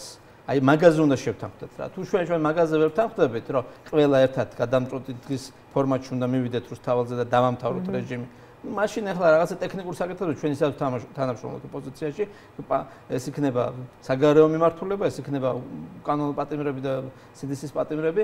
ამ ნაწილში ოპოზიცია მაინც ერთიანია და თუ ჩვენ გვინდა რეალურად ერთიანობა, უნდა ვთქვათ, რომ აი თანხმდებით დღეზე, ეს იქნებოდა 9 მაისი, 26 მაისი თუ 1 ივნისი მნიშვნელობა არ ქონდა, გეთქვა, რომ აი ამ დროს ყველა ერთად მივდივართ, ხალხს ვეუბნებით, რომ ეს არის გადამწყვეტი ბრძოლის დღე და მაშინ ამ დღეს ექნებოდა ერთიანობის მიზნობრივი დანიშნულება და სხვა მხრივ მე მგონია რომ თვითმიზანი არ არის არც ერთ მაგიდის გარშემო დასტომა რაღაცა მომენტებში ან ყველაფერზე ერთმანეთისთვის თავის დაკნევა. კეთილი, რაც შეეხება 9 მაისს, ბატონ გედევან, ხვალ ევროპის დღეა, 9 მაისს აღნიშნავენ სწორედ ევროპა და ქვეყნები, ვინც თავს ევროპის ნაწილად მიიჩნევს, ევროკავშირის ელჩი პაվել ჰერჩინსკი აკეთებს განცხადებას, მოუთველად ველით მომავალს, რომლის შექმნაც საქართველოსთან ერთად გსურს და ევროკავშირის საელჩოს ხვალ, ასე ვთქვათ, დიდი ღონისძიებაც აქვს, რითაც აღნიშნავს ევროპის დღეს და მეტიც ეპატიჟება საქართველოს ნებისმიერ მოქალაქეს, ვისაც ამ ღონისძიებაში მონაწილეობის სურვილი აქვს, ოჯახებით და მეგობრებითაც კი. ეხლა თქვენ იცით, როგორი გართულებულია ყოველ შემთხვევაში დღეის მდგომარეობით საქართველოს ხელისუფლებასა და ევროკავშირს, ქართულ ოცნებასა და ევროკავშირის ცალკეულ ქვეყანასთან შორის ურთიერთობა, ხო? აი შესაბამისად, თუ არსებული ვითარება არ შეიცვლება და გაგრძელდება ისე როგორც ახლა, ანუ არ მოხდა ის, რასაც ევროკავშირი საქართველოსგან ითხოვს, არ მოხდა დემოკრატიის წინ წაწევა. აი როგორი იქნება ის მომავალი, რაზეც პაվել ჰერჩინსკი საუბრობს. ცით რამე გამოვრიცხავ იმის შესაძლებლობას, რომ ივანიშვილმა ხალხს მოპაროს ევროპული მომავალი. მესმის მისი სურვილი, მესმის მისი გარემოცვის სურვილი, იმიტომ რომ ეს მათთვის ერთადერთი შესაძლებლობა იყვნენ ამ ქვეყნებში ბატონ-პატრონები ძარცვენ ქვეყანა და ხალხი და იყვნენ კომფორტულად, შექმნან რაღაცა თავისი ანკლავი ქვეყნის ფარგლებში. ეს არის ევროპული სახელმწიფოსათვის აბსოლუტურად მიუღებელი და ევროპული სივრცე ამას გამორიცხავს. ამიტომ მათ ევროპული არაფერი არ უნდათ, მათ უნდათ ყველაფერი რუსული და ისინი თავისთვის ამ არჩევანს აკეთებენ, მაგრამ ეს არის ჩვენი ისტორიული არჩევანი. ახლა დარწმუნებული ვარ, რომ მე-4 საუკუნეში ზეცდაბნელ და ისტორიული პროცესებიც დაიწყო, მირიან მეფე იძულებული გახდა თუ რა ფაქტორებით იყო ეს განპირობებული, მაგრამ გახადა საქართველოს ქრისტიანული, როგორც ეს იყო გარდაუვალი, რომ მე-4 საუკუნეში ჩვენ გავხდით ქრისტიანული სახელმწიფო და 17 საუკუნე ვართ ქრისტიანული, ისევე გარდაუვალი რომ საქართველოს გახდება ევროპული სახელმწიფო, იმიტომ რომ ეს არის ჩვენი ისტორიული არჩევანი, ამ არჩევანით მოხდა ჩვენი ეროვნული იდენტობა, ამ არჩევანით მოვიგეთ დიდგორი და ჩვენ სხვა არჩევანი ვერ გვექნება. ეს არის ჩვენი დიდი წინაპრების, ჩვენი გმირების არჩევანი, ვინც ამ ქვეყნისათვის იბრძოლა, თავი გაწირა. შესაბამისად, მე გამოვრიცხავ, რომ ჩვენი გმირების მადლს ბიძინა ივანიშვილის და მისი ვერცხლის მოყვარეთა კლუბის სოდვამ აჯობს. მადლობა ბატონ გედევან იმისთვის რომ იყავით ჩვენი სტუმარი, დაგემშვიდობებით. გედევან ფოფხაძე პასუხობდა ჩვენს კითხვებს. ახლა რეკლამის შემდეგ პოლიტიკური პერიპეტიების მიმოხილვას გიორგი ბადრიძესთან ერთად გავაგრძელებთ, ასე რომ დაგვაერთეთ.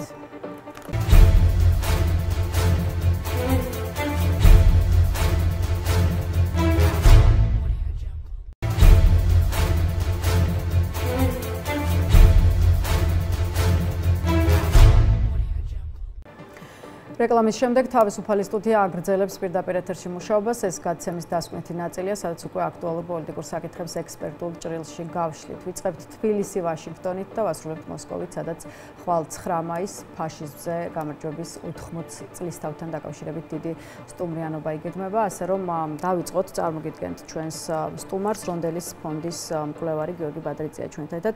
გამარჯობა ბატონ გიორგი და მადლობა რომ გვესტუმრეთ. საღამოშიდოს. ბატონ გიორგი, ამ კვირაში შეფასების ერთ-ერთი მთავარი საკითხი საქართველოს-ამერიკის ურთიერთობებია და მოდით დავიწყოთ ამ თემით, მით უფრო რომ თქვენ საგარეო საქმეთა სამინისტროში ამერიკის დეპარტამენტის ყოფილი დირექტორიც ბრძანდებით, ხო? მით უფრო საინტერესოა შესაბამისად ამ საკითხზე თქვენი შეფასება. აი მიუხედავად იმისა, მიუხედავად უბრალოდ ქართული ოცნების მოლოდინისა, რომ პრეზიდენტ ტრამპის არჩევის შემდეგ ამერიკა-საქართველოს ურთიერთობები გადაიტვირთებოდა, როგორც ჩანს, ჯერჯერობით ასე არ არის, პირიქით. ორი დღის წინ ვიცით რომ კონგრესის წარმომადგენლობათა პალატამ მეგობარ აქტს მხარი დაუჭირა, რომელიც თავის მხრივ რა ვიცი, სახელწოდების მიუხედავად მეგობრობას ნამდვილად არ სთავაზობს ყოველ შემთხვევაში საკუთრივ ქართულ ოცნებას, პირიქით კანონპროექტი ითვალისწინებს სავიზო და ფინანსური სანქციების დაწესებას მათთვის, ვინც ჩართულია კორუფციაში, საფრთხეს უქმნის საქართველოს უსაფრთხოებას, სტაბილურობას, სუვერენიტეტს და ტერიტორიულ მთლიანობას, ან განზრახ აფერხებს საქართველოს დემოკრატიულ პროცესებს და ევროატლანტიკურ ინტეგრაციას. შესაბამისად, პირველ რიგში რაც მინდა გკითხოთ, აი რას ცვლის მეგობარი აქტი ამერიკის შეერთებულ შტატებსა და საქართველოს ურთიერთობებში და რა იცვლება როგორც უშუალოდ ქართული ოცნებისთვის, ისე ზოგადად საქართველოს. მთავარი მე მგონი ეს არის სიცხადის შემოტანა ურთიერთობებში, რომ გეკითხათ ქართული ოცნების წარმომადგენლებისთვის წლების განმავლობაში ნებისმიერი კრიტიკა, რომელიც მოდიოდა ვაშინგტონიდან, იყო ახსნილი როგორც კერძო ინიციატივა 1-2 კონგრესის წევრისა. პირდაპირ ნაშრომთა ასე გვეუბნებოდა, რა ეს ვიღაცამ მოაწერა ხელი რამდენიმე სულ ორმა კაცმა, ლაპარაკი იყო მაშინ თანაც სენატის და წარმომადგენელთა პალატის საგარეო კომიტეტების თავმჯდომარეებზე. მათ ეტყობა კარგად არ ესმოდათ მაშინვე რა წონა აქვს ამ ფიგურებს. მე იყო საუბარი, რომ აი ამ წერილს მხოლოდ ამდენი კაცი აწერს ხელს, როდესაც ჯერ კიდევ იყო გაფრთხილებები და ბევრად უფრო რბილი კრიტიკა მაშინ, როდესაც უფრო ღიად გამოიკვეთა ივანიშვილის ხელისუფლების მიერ პრაქტიკულად რუსულის მსგავსი ძალაუფლების ვერტიკალის მშენებლობის რეალობა იმის ნაცვლად, რასაც ეს ხელისუფლება დაპირებული იყო როგორც ქართველ ხალხს, ისე ჩვენს პარტნიორებს. და შეგახსენებთ, რომ 2012 წელს ეს ხელისუფლება მოვიდა მათ შორის შეერთებული შტატების ხელისუფლების ხელშეწყობით. ისინი მიესალმ მათ, ახლა ვერ დავაბრალებ, რომ მათ მოიყვანეს ან რამენერად დაეხმარნენ 2012 წლის არჩევნებში გამარჯვებაში, მაგრამ ნამდვილად ვერ იტყვიან, რომ სრული თანამშრომლობა არ ჰქონდათ მიღებული შეერთებული შტატების ხელისუფლების მხრიდან, მათ შორის კონკრეტულად იმ ადამიანებისგან, რომლებსაც მერე დაუპირისპირდნენ კრიტიკის გამო. ჯინ შაჰენი და ბატონი რიში იყვნენ ის ორი ადამიანი, რომლებიც ფიზიკურად ესწრებოდნენ ძალაუფლების გადაბარებას 2012 წელს. ეს ძალიან მალე დაავიწყდა ამ ხელისუფლებას. მერე ეს ამ ადამიანების დემონიზება დაიწყეს, როგორც კი აღმოჩნდა, რომ მათ შეინარჩუნეს პრინციპულობა და დემოკრატიული გზიდან გადახოვის გამო და შეერთებული შტატების მიმართ საკმაოდ არამეგობრული ნაბიჯების გამო მიიღეს კრიტიკა. შემდეგ ჩვენ ვნახეთ ერთგვარი ესკალაცია თუ ევოლუცია ამ ბრალდებების, რომ ეს იყო არა ცალკეული ადამიანების რაღაც ბოროტი ზრახვა, რომლებიც შეცდომაში შეიყვანეს არც ვიღაცებმა, რა თქმა უნდა, კოლექტიურმა ნაცმოძრაობამ, არამედ ეს იყო მთელი დემოკრატიული პარტიის და აი უკვე ბაიდენის ადმინისტრაციის შეტევა. მას უკვე პირადად დასდეს, ღიად დასდეს ბრალი გადატრიალების მოწყობის მცდელობაში. დღეს ახლა ისე საუბრობენ ბაიდენის ადმინისტრაციაზე და დემოკრატიულ პარტიაზე, თითქოს დარწმუნებული არიან, რომ ეს პარტია არასდროს დაბრუნდება ხელისუფლებაში შეერთებულ შტატებში. და მეორე სრულად არ უწევენ ანგარიშს, რომ ამ კანონპროექტს მხარს უჭერს ორივე პარტია, მათ შორის ტრამპის უახლოესი მხარდამჭერები რესპუბლიკური პარტიიდან. და მესამე დონე, რომელიც მიიღეს თავიანთ ფანტაზიებში, ძირითადად იმის ასახსნელად ალბათ თავისივე მხარდაჭერებისთვის, რომ ეს რაღაცა წარმოუდგენელ შეთქმულებასთან გვაქვს საქმე, გამოიგონეს ესეთი deep state-ი, თუთიყუშივით იმეორებენ ტრამპის ტერმინოლოგიას, რომელსაც ის სულ სხვა დანიშნულებით ხმარობს და ეთყობა ცდილობენ დაარწმუნონ, არ ვიცი ტრამპი, იმაში, რომ მათ ტრამპს და ივანიშვილს საერთო მტერი ყავს რაღაცა მისტიური deep state. ბატონო გიორგი, საბოლოო ჯამში მივიღეთ ისაც მივიღეთ სანქციები ემუქრება ამერიკის შეერთებული შტატების მხრიდან ამ შემთხვევაში ქართულ ოცნებას, ხო? აი აღნიშნული კანონპროექტის ამოქმედების შემთხვევაში და ესეც მინდა გკითხოთ. რამდენად არსებობს არა უშუალოდ და არა მხოლოდ ქართული ოცნების წევრების, არამედ აი დასავლეთისგან ქვეყნის იზოლაციის საფრთხეც. ანუ ქართული ოცნების საერთაშორისო იზოლაცია თავის მხრივ რამდენად ნიშნავს მათ შორის საქართველოს იზოლაციას? სამწუხაროდ ერთი მეორის გარეშე ვერ მოხდება. საქართველო ძალიან დიდ წილად უკვე არის იზოლაციაში ქართული ოცნების ძალისხმევით. ბოლო მცდელობა შეერთებული შტატების ადმინისტრაციასთან კონტაქტის დამყარება დასრულდა ჩემი აზრით სამარცხვინოდ, როდესაც საქართველოს კი არა და ქართული ოცნების ვიცე-პრემიერი, დიდი დელეგაციით, რომელიც შედიოდა ასევე ეროვნული ბანკის პრეზიდენტი, მაღალი დონის დელეგაცია გააგზავნა ივანიშვილმა ვაშინგტონში და ის მიიღო ადამიანმა, რომლის თანამდებობას კახი კალაძე სულ ცოტა ხნის წინ დასცინოდა, ქილიკით კითხულობდა რა არის ეს საერთოდ სახელმწიფო მდივნის თანაშემწის მოადგილე. სასაცილოდ არ ყოფნიდა. და ეს იყო მაშინ, როდესაც სახელმწიფო დეპარტამენტის სწორედ აი ამ რანგის წარმომადგენელი საქართველოს ჩამოდიოდა და ვიღაცებს ხვდებოდა და ეს იყო ერთგვარად აგდების საგანი.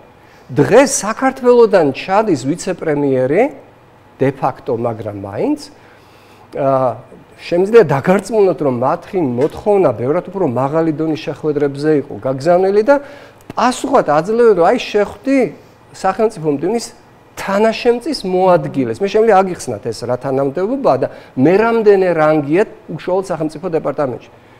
და ესენი თანხმდებიან და შედეგად რა მიიღეს? შედეგად მიიღეს ზუსტად იგივე. მე შემიძლია ზუსტად გითხრათ რა უთხრა ამ საინტერესოა რას ფიქრობთ ამ შეხვედრაზე, ხო? ამ შეხვედრა, ეს შეხვედრა იყო რა ტონალობაში ჩაივli და მცდელობა იყო აქეთ ამ მხრიდან იმის ახსნა ეთყობა ბატონი ივანიშვილის ასე ვთქვათ ნარატივის მიტანა, რომ აიცით ჩვენ სინამდვილეში მსგავსი მტრები ყავს, აი deep state-ია ჩემთანაც და მეც იგივე ხალხი მებრძვის, რაც აბსოლუტური აბსურდია, ჩვენი ვართ იციან იქ რომ დაპირისპირების თავარი კი არა და ერთ-ერთი მიზეზი არის შინ რუსული მსგავსი ძალაუფლების ვერტიკალის შენება, ანუ დემოკრატიის შეტრიალება იმ არა სრულყოფილი მყიფე დემოკრატიული ინსტიტუტების რაც ჰქონდა, მათი სრული დანგრევა და გადაცემა მათი კერძო ხელში ერთი კაცის, ეს ერთი და მეორე პირდაპირ ანტიდასავლური კურსის გატარება თავის რიტორიკიანად, როდესაც შეერთებულ შტატებს და ევროპას 1000 გვარ ცოდვაში დებენ ბრალს საშინაო მოხმარებისთვის იმისათვის, რომ თავისი მომხრეები მხნეთ იყოლიონ. ასე რომ ეს დაპირისპირება იყო სრულად ობიექტური რეალობა და ეს იყო რეაქცია შეერთებული შტატების ივანიშვილის ქცევაზე. ძალიან მარტივად რო ვთქვა.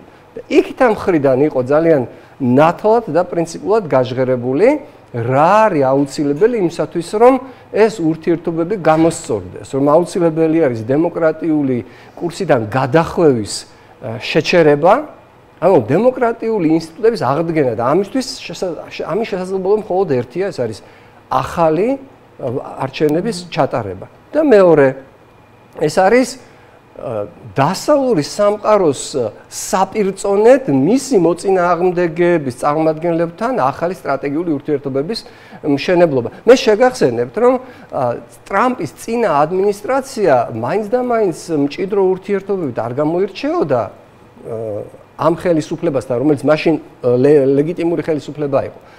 და ამ ადმინისტრაციის ბოლო წელს განხორციელდა სახელმწიფო მდივნის ვიზიტი და მას ჰქონდა გავჟღერებული ერთი მთავარი გზავნილი, რომ ჩინეთს არ გადასცეთ ანაკლია განსაზღვრავს საქართველოს მომავალ გეოპოლიტიკურ ფასეულობას დასავლური სამყაროსთვის.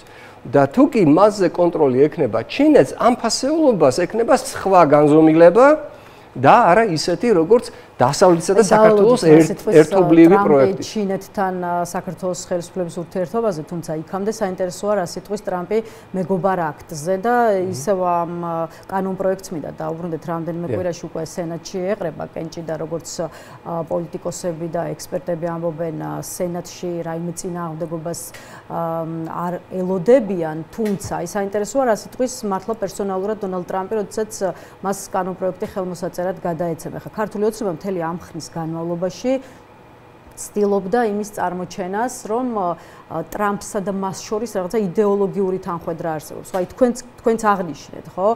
ქართული ოცნების წევრები რეალურად და ზოგჯერ და უბრალოდ არათუ ზოგჯერ, არამედ საკმაოდ ხშირად ტრამპის რაღაცა რიტორიკით და ენითაც კი საუბრობდნენ, ახსენებენ deep states, აქცენტს აკეთებენ გენდერთან დაკავშირებულ პრობლემაზე, ოჯახურ ღირებულებებზე, იმაზე რომ ქალი-ქალია, კაცი-კაცია და ასე შემდეგ და ასე შემდეგ. მოკლედ, აი ამ ყველაფერს რა გავლენა ექნება თქვენი აზრით უშუალოდ დონალდ ტრამპზე, როცა მას კანონპროექტი ხელმოსაწერად გადაეცა? ხო, დღესაც მოვისმინე ზუსტად ბატონ პაპუაშვილის განცხადება, რომ აი ტრამპი არ მოაწერს ხელს და ეს ყველაფერი რაც ხდება, საერთოდ არის მას ესე წარმოუდგენია ეთყობა, რომ შეერთებული შტატების კონგრესი ისეთივე რაღაც ჯიბის პარლამენტია, როგორც ივანიშვილს აქვს ეს დე ფაქტო რაღაც გაურკვევლობა. ეს ასევე ნიშნავს, რომ მას არ ესმის კონგრესის როლი შეერთებული შტატების საგარეო პოლიტიკის ფორმირებაში, რომ ეს როლი არის ძალიან მნიშვნელოვანი. დღეს სწორედ მაგას ამბობდა, რომ არც კონგრესი ჭირდება სანქციების შემოსატანად და კონგრესის გადაწყვეტილების შემთხვევაშიც სულაც არ არის ვალდებული, რომ ის შეასრულოს.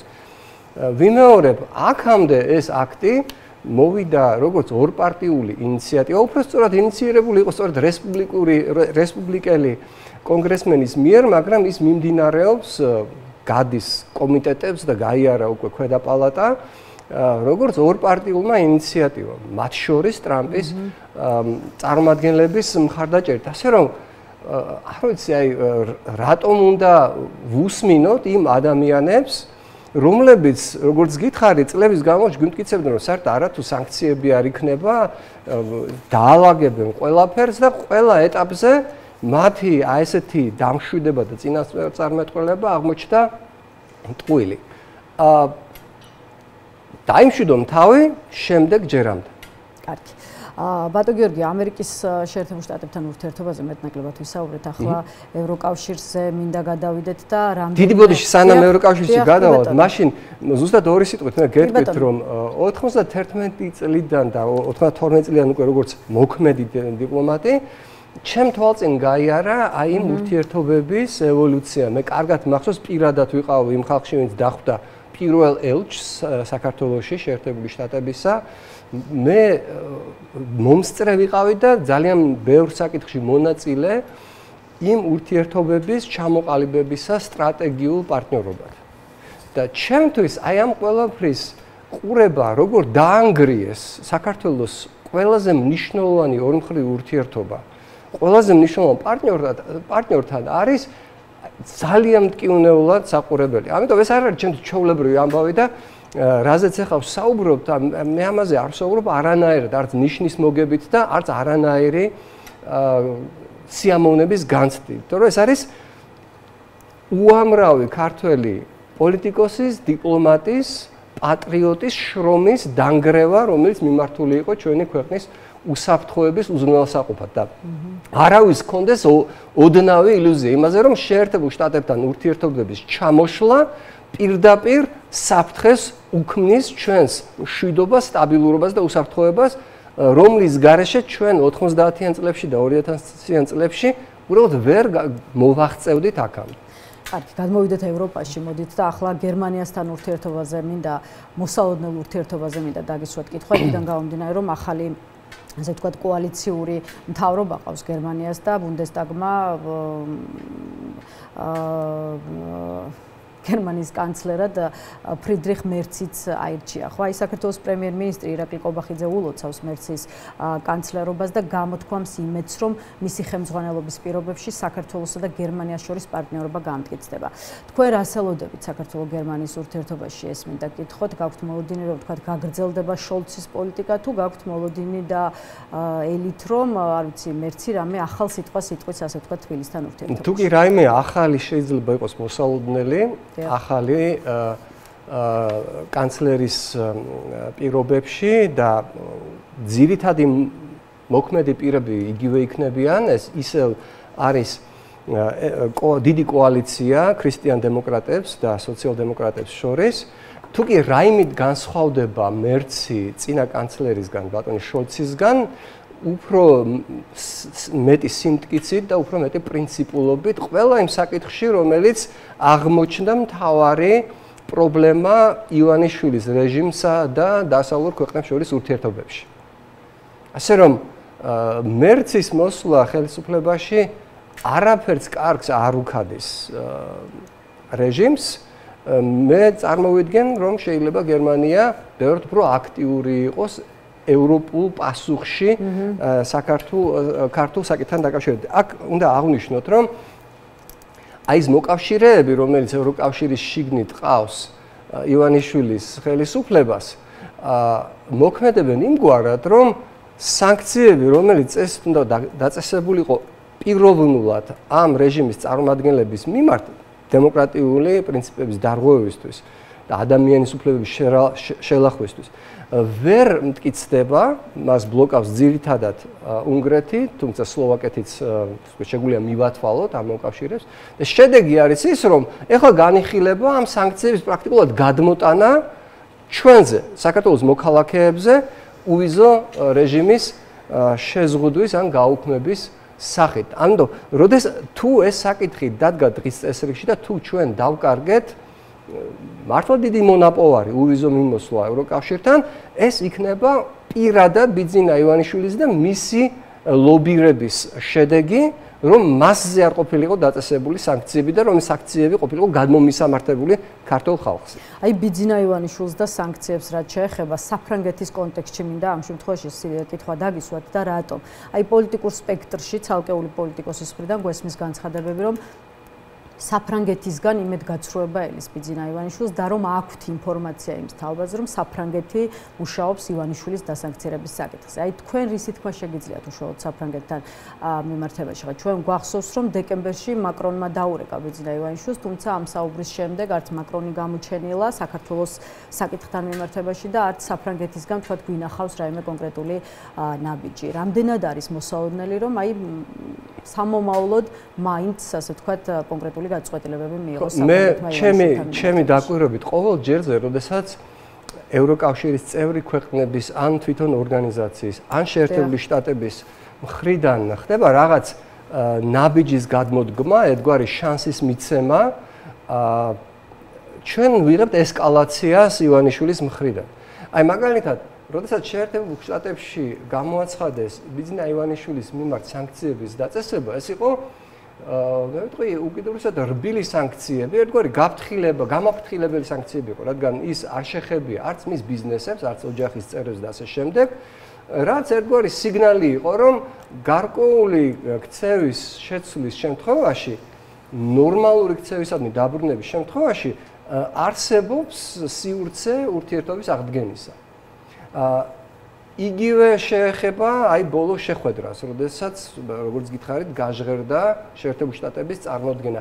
ევროკავშირის მხრიდანაც იყო ასეთი ნაბიჯები, იგივე თქვენ ახსენეთ მაკრონის სატელეფონო ზარი და მას როგორც წესი ყოველ ჯერზე მოყვება ხოლმე ესკალაცია, აი საშინაო რეპრესიების გამძაფრება ივანიშვილის მხრიდან, რაც იმაზე მიანიშნებს, რომ ივანიშვილი თვითონ გულწრფელად არ ცდილობს ამ ურთიერთობების გამოსწორებას. ის ცდილობს აღიარებას ახალი რეალობებისა საქართველოში, იმ რეალობისა, რომ მან ჩაიგდო ხელში სახელმწიფო, ეს არის მისი კერძო საკუთრება და როგორც უნდა ისე მოიქცევა, ხოლო დასავლეთმა უნდა გაუწიოს მას ანგარიში და შეიძლება ივანიშვილმა მათ ნება დართოს ისარგებლონ საქართველოს გეოეკონომიკური ფასეულობა. კი ბატონო. ბატონო გიორგი, კიდევ ერთ მნიშვნელოვან თემაზე მინდა კითხოთ, რომელიც ამ შემთხვევაში უცხოეთში აკრედიტებულ საქართველოს დიპლომატიურ კორპუსს შეეხება. პარლამენტი ალბათ იცით ხომ დაჩქარებული წესით განიხილავს დიპლომატიური სამსახურის შესახებ კანონის ცვლილებებს. ბევრი ნორმა იცვლება, მათ შორის არის ის, რომ დიპლომატიური სამსახურის ფასეულობებსა და პრინციპებს ემატება ნორმა, რომელთა დაცვაც დიპლომატიურ სამსახურში დასაქმებულ პირთათვის აუცილებელი იქნება, ასევე დიპლომატიურ წარმომადგენლობასა და საკონსულო დაწესებულებაში სამუშაო მივლინების ვადაზე ადრე შეწყვეტის საფუძველი შეიძლება გახდეს ისეთი დარღვევა, რომელმაც შესაძლოა გამოიწვიოს ქვეყნის ინტერესების და იმიჯის შელახვა, ან ისეთი ქმედების ჩადენა, რომელიც საქართველოს პარლამენტის მიერ განსაზღვრულ საგარეო პოლიტიკის ძირითად მიმართულებებსა და სამინისტროს ინტერესს ეწინააღმდეგება. აი თქვენ დიპლომატიური სამსახურიდან მოდიხართ, ხო? შესაბამისად გვითხარით, რა გგონიათ ამ ცვლილებების, ასე ვთქვათ, მიზეზიც და მიზანით. აი როგორ ფიქრობთ, რა გარემოებებმა, ფაქტორებმა და გამოწვევებმა დაანახა მთავრობას, რომ დღეს ამ ტიპის, ასე ვთქვათ, კანონი უნდა დაეწერა? აი ეს ნაწილი, რომელიც თქვენ წაიკითხეთ, პრინციპში არაფერს ცვლის ჩვეულებრივ პრაქტიკაში დიპლომატი, რომელიც არღვევს ან მოქმედებს საქართველოს ინტერესების საწინააღმდეგოდ, ან არღვევს რაღაც დისციპლინარულ ან სხვა დარღვევას ჩადის, მაგ კანონის გარეშეც დიდხანს ვერ გაჩერდებოდა დიპლომატიურ სამსახურში.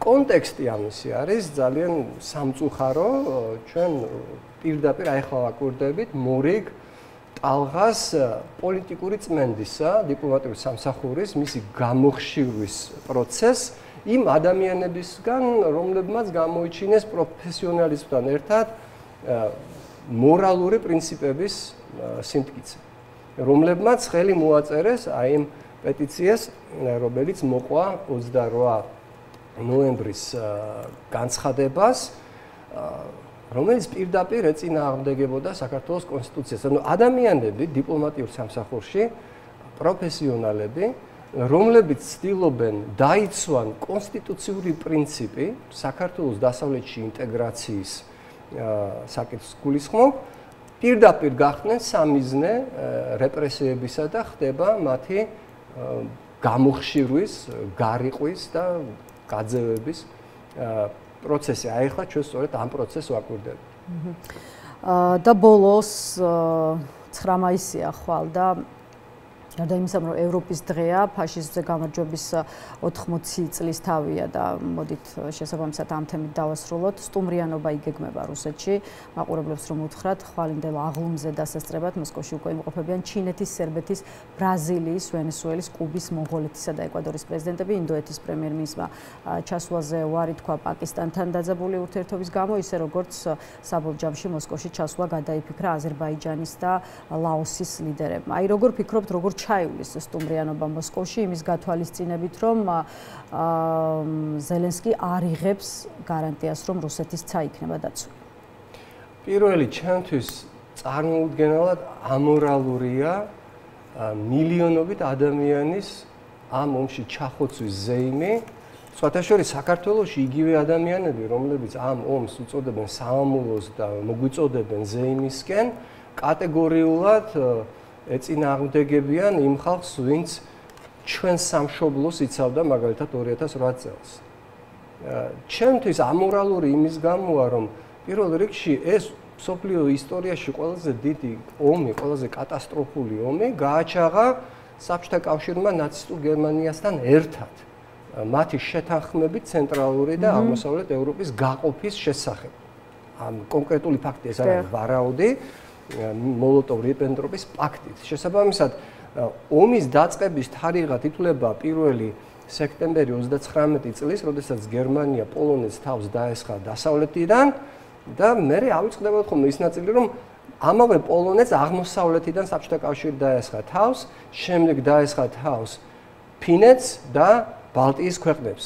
ასე რომ ამ ომში 1941 წლის 22 ივნისამდე საბჭოთა კავშირი მონაწილეობდა როგორც დამპყრობელი, როგორც ამ ომის გამჩაღებელი და ეს ომი მისთვის იყო იმპერიალისტური ომი. სამამულო ომი გახდა ირონიულად, მხოლოდ იმის შედეგად, როდესაც მისი მოკავშირე ნაცისტური გერმანია შემოუტრიალდა და დაარღვია მისთვის მიცემული პირობა და თავს დაესხა საბჭოთა კავშირს. ახლა რაც შეხება მოდით ჩვენი კონტექსტიდან, ჩვენი გადმოსახედიდან შევხედოთ ამ ღონისძიებას. მე მაგალითად არაფერი მგონია საზეიმო იმაში, რომ 300,000 ქართველი შეეწირა იმას, რაც პრინციპში სხვისი ომი იყო.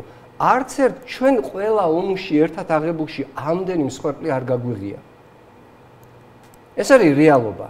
და ეს არის პასუხი მათ, ვინც გვიყვება ხოლმე, როგორ დაიმსადგურა საქართველოში მშვიდობა, მას შემდეგ, რაც რუსეთმა ჩაგვიკრა გულში სახელმწიფოს გაუქმებით და ჩვენი ეკლესიის გაუქმებით და ჩვენი სამეფო დინასტიის განადგურებით. ეს საქართველოს კონტექსტი, თუმცა აი ზელენსკიმდეც რომ მივიდეთ, რატომ არ გასცა, როგორ ფიქრობთ ზელენსკიმ ცეცხლის შეწყვეტის ასე ვთქვათ პირობა და რამდენად რავალდებულება აქვს ზელენსკის, რომ მისცეს პუტინს აი ამ პატივმოყვარეობის ზეიმის ჩატარება მის მთავარ მტერს, რომელიც თავს დაესხა მის ქვეყანას, რომელმაც 100,000-ობით უკრაინელი გაჟლიტა არა მარტო სამხედრო მოქმედებებში, არამედ იგივე ბუჩაში თქვენ ალბათ ნახეთ ზელენსკის განცხადება, რომელიც მან გააკეთა იმის თაობაზე, რომ აი ხვალ გამოდგება პუტინი და დაიწყებს საუბარს ნაცისტების ბოროტმოქმედებაზე. ადამიანი, რომელმაც დღეს ჩაიდინა ბუჩა. და თავის მხრივ რა თქვეს მაშინ მოსკოვში ჩასვლით იმ ლიდერებმა, რომლებიც იქ ჩავიდნენ და რამდენიმე მათგანს, რა ვიცი, ლამის ნახევარი მსოფლიოს გადაფრენა მოუწია. ხო, იმისთვის რომ რუსეთში ჩასულიყო.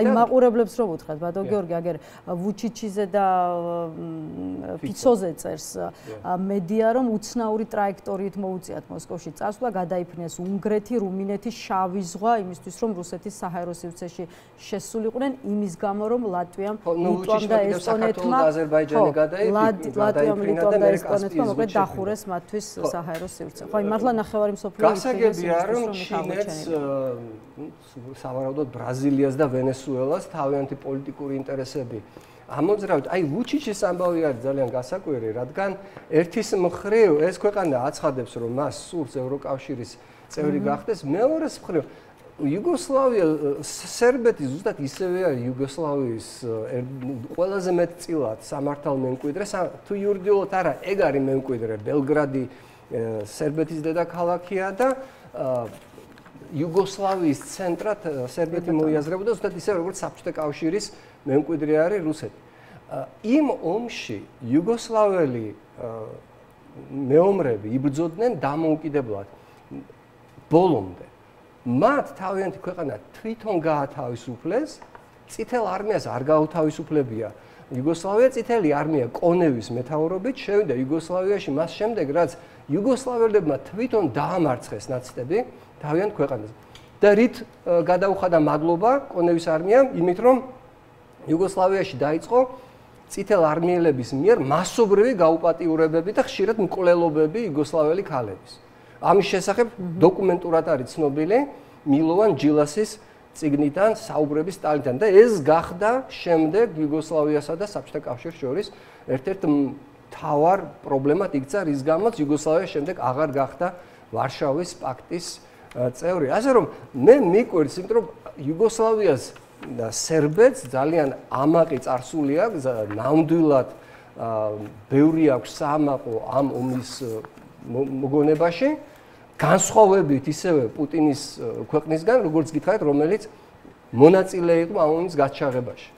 და პუტინის მიმართ მისი მიტმასვნა, არ ვიცი, ჩემთვის მაინც და მაინც ლოგიკური და ბუნებრივი არაა. კარგი და ბოლოს ბატონ გიორგი, ვიდრე დაგემშვიდობებით უშუალოდ რონდელის ფონდზე და თქვენს ორგანიზაციაზე მინდა გითხოთ. აი მას შემდეგ რაც კანონში ცვლილებები შევიდა და ასე ვთქვათ, აღარ შეუძლია მათ შორის თქვენს ორგანიზაციას, ხო, უცხოეთიდან უცხოური დაფინანსების მიღება, რა ბედი გელით? აი ხომ არ გემუქრებათ რაიმე საფრთხე ამ კუთხით თუ შეგიძლიათ რამის თქვა? ჩვენ აღმოჩნდით ზუსტად ისეთივე წნეხის ქვეშ, როგორც ჩვენგან მნიშვნელოვნად განსხვავებული არასამთავრობო ორგანიზაციები, რომლებიც ერთგვარად აკონტროლებდნენ მაგალითად სამთავრობო კორუფციას, ან აკვირდებოდნენ არჩევნებს, რომელსაც ეს ხელისუფლება მუდმივად ოშხოში ბოლო პერიოდში აყალბებდა. ასე ჩვენ გახდით მას შემდეგ, რაც ის დაარსა ალექსანდრე რონდელმა 90-იან წლების ბოლოს, წამყვანი კვლევითი ორგანიზაცია, რომელიც ქმნიდა ექსპერტიზას, ცოდნას საერთაშორისო ურთიერთობების, უსაფრთხოების, საერთაშორისო თანამშრომლობის საკითხებში. ჩვენთვისაც ისეთივე გაუსაძლისი პირობები შეიქმნა იმის მიუხედავად, რომ ყოველთვის 100%-ით გამჭვირვალე იყო ჩვენი დაფინანსებაც და ჩვენი საქმიანობაც. ჩვენ თვითონ ვაქვეყნებდით ყოველთვის ინფორმაციას იმის თაობაზე თუ რომელი პროექტი ვის მიერ იყო დაფინანსებული და ესენი ყოველთვის იყვნენ საქართველოს ყველაზე ახლო მოკავშირე დემოკრატიული სახელმწიფოები. პრინციპულად არასდროს მაგალითად არ თანხმდებოდით დაფინანსებას, რომელსაც გვთავაზობდნენ იმ ქვეყნებისგან, რომელთა ინტერესი შეიძლება ოდნავ მაინც ყოფილიყო კონფლიქტში ჩვენი ქვეყნის ეროვნულ ინტერესებთან. არასდროს ეს არ გავუკეთებია. დღეს ჩვენ ვართ რეალობის წინაშე, როდესაც აღმოჩნდება, რომ მაისის ბოლოდან შეიძლება ჩვენ ვეღარ გავაგრძელოთ ჩვენი საქმიანობა. ანუ შესაძლოა რონდელის ფონდი დაიხუროს ამას ამბობთ?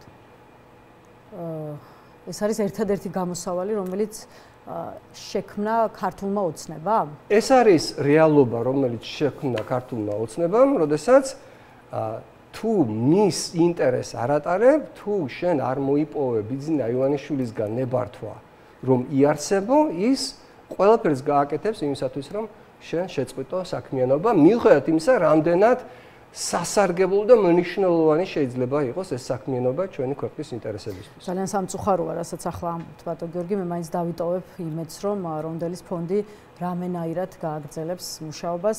სტუმრობისთვის კი მადლობას გადაგიხდით. დიდი მადლობა. გიორგი ბადრიძე პასუხობდა ჩვენს კითხვებს. დღეს ამით დავასრულოთ თავისუფალი სტუდია. ამ სტუდიაში უკვე მომავალ ხუთშაბათს დაბრუნდება. ნახვამდის.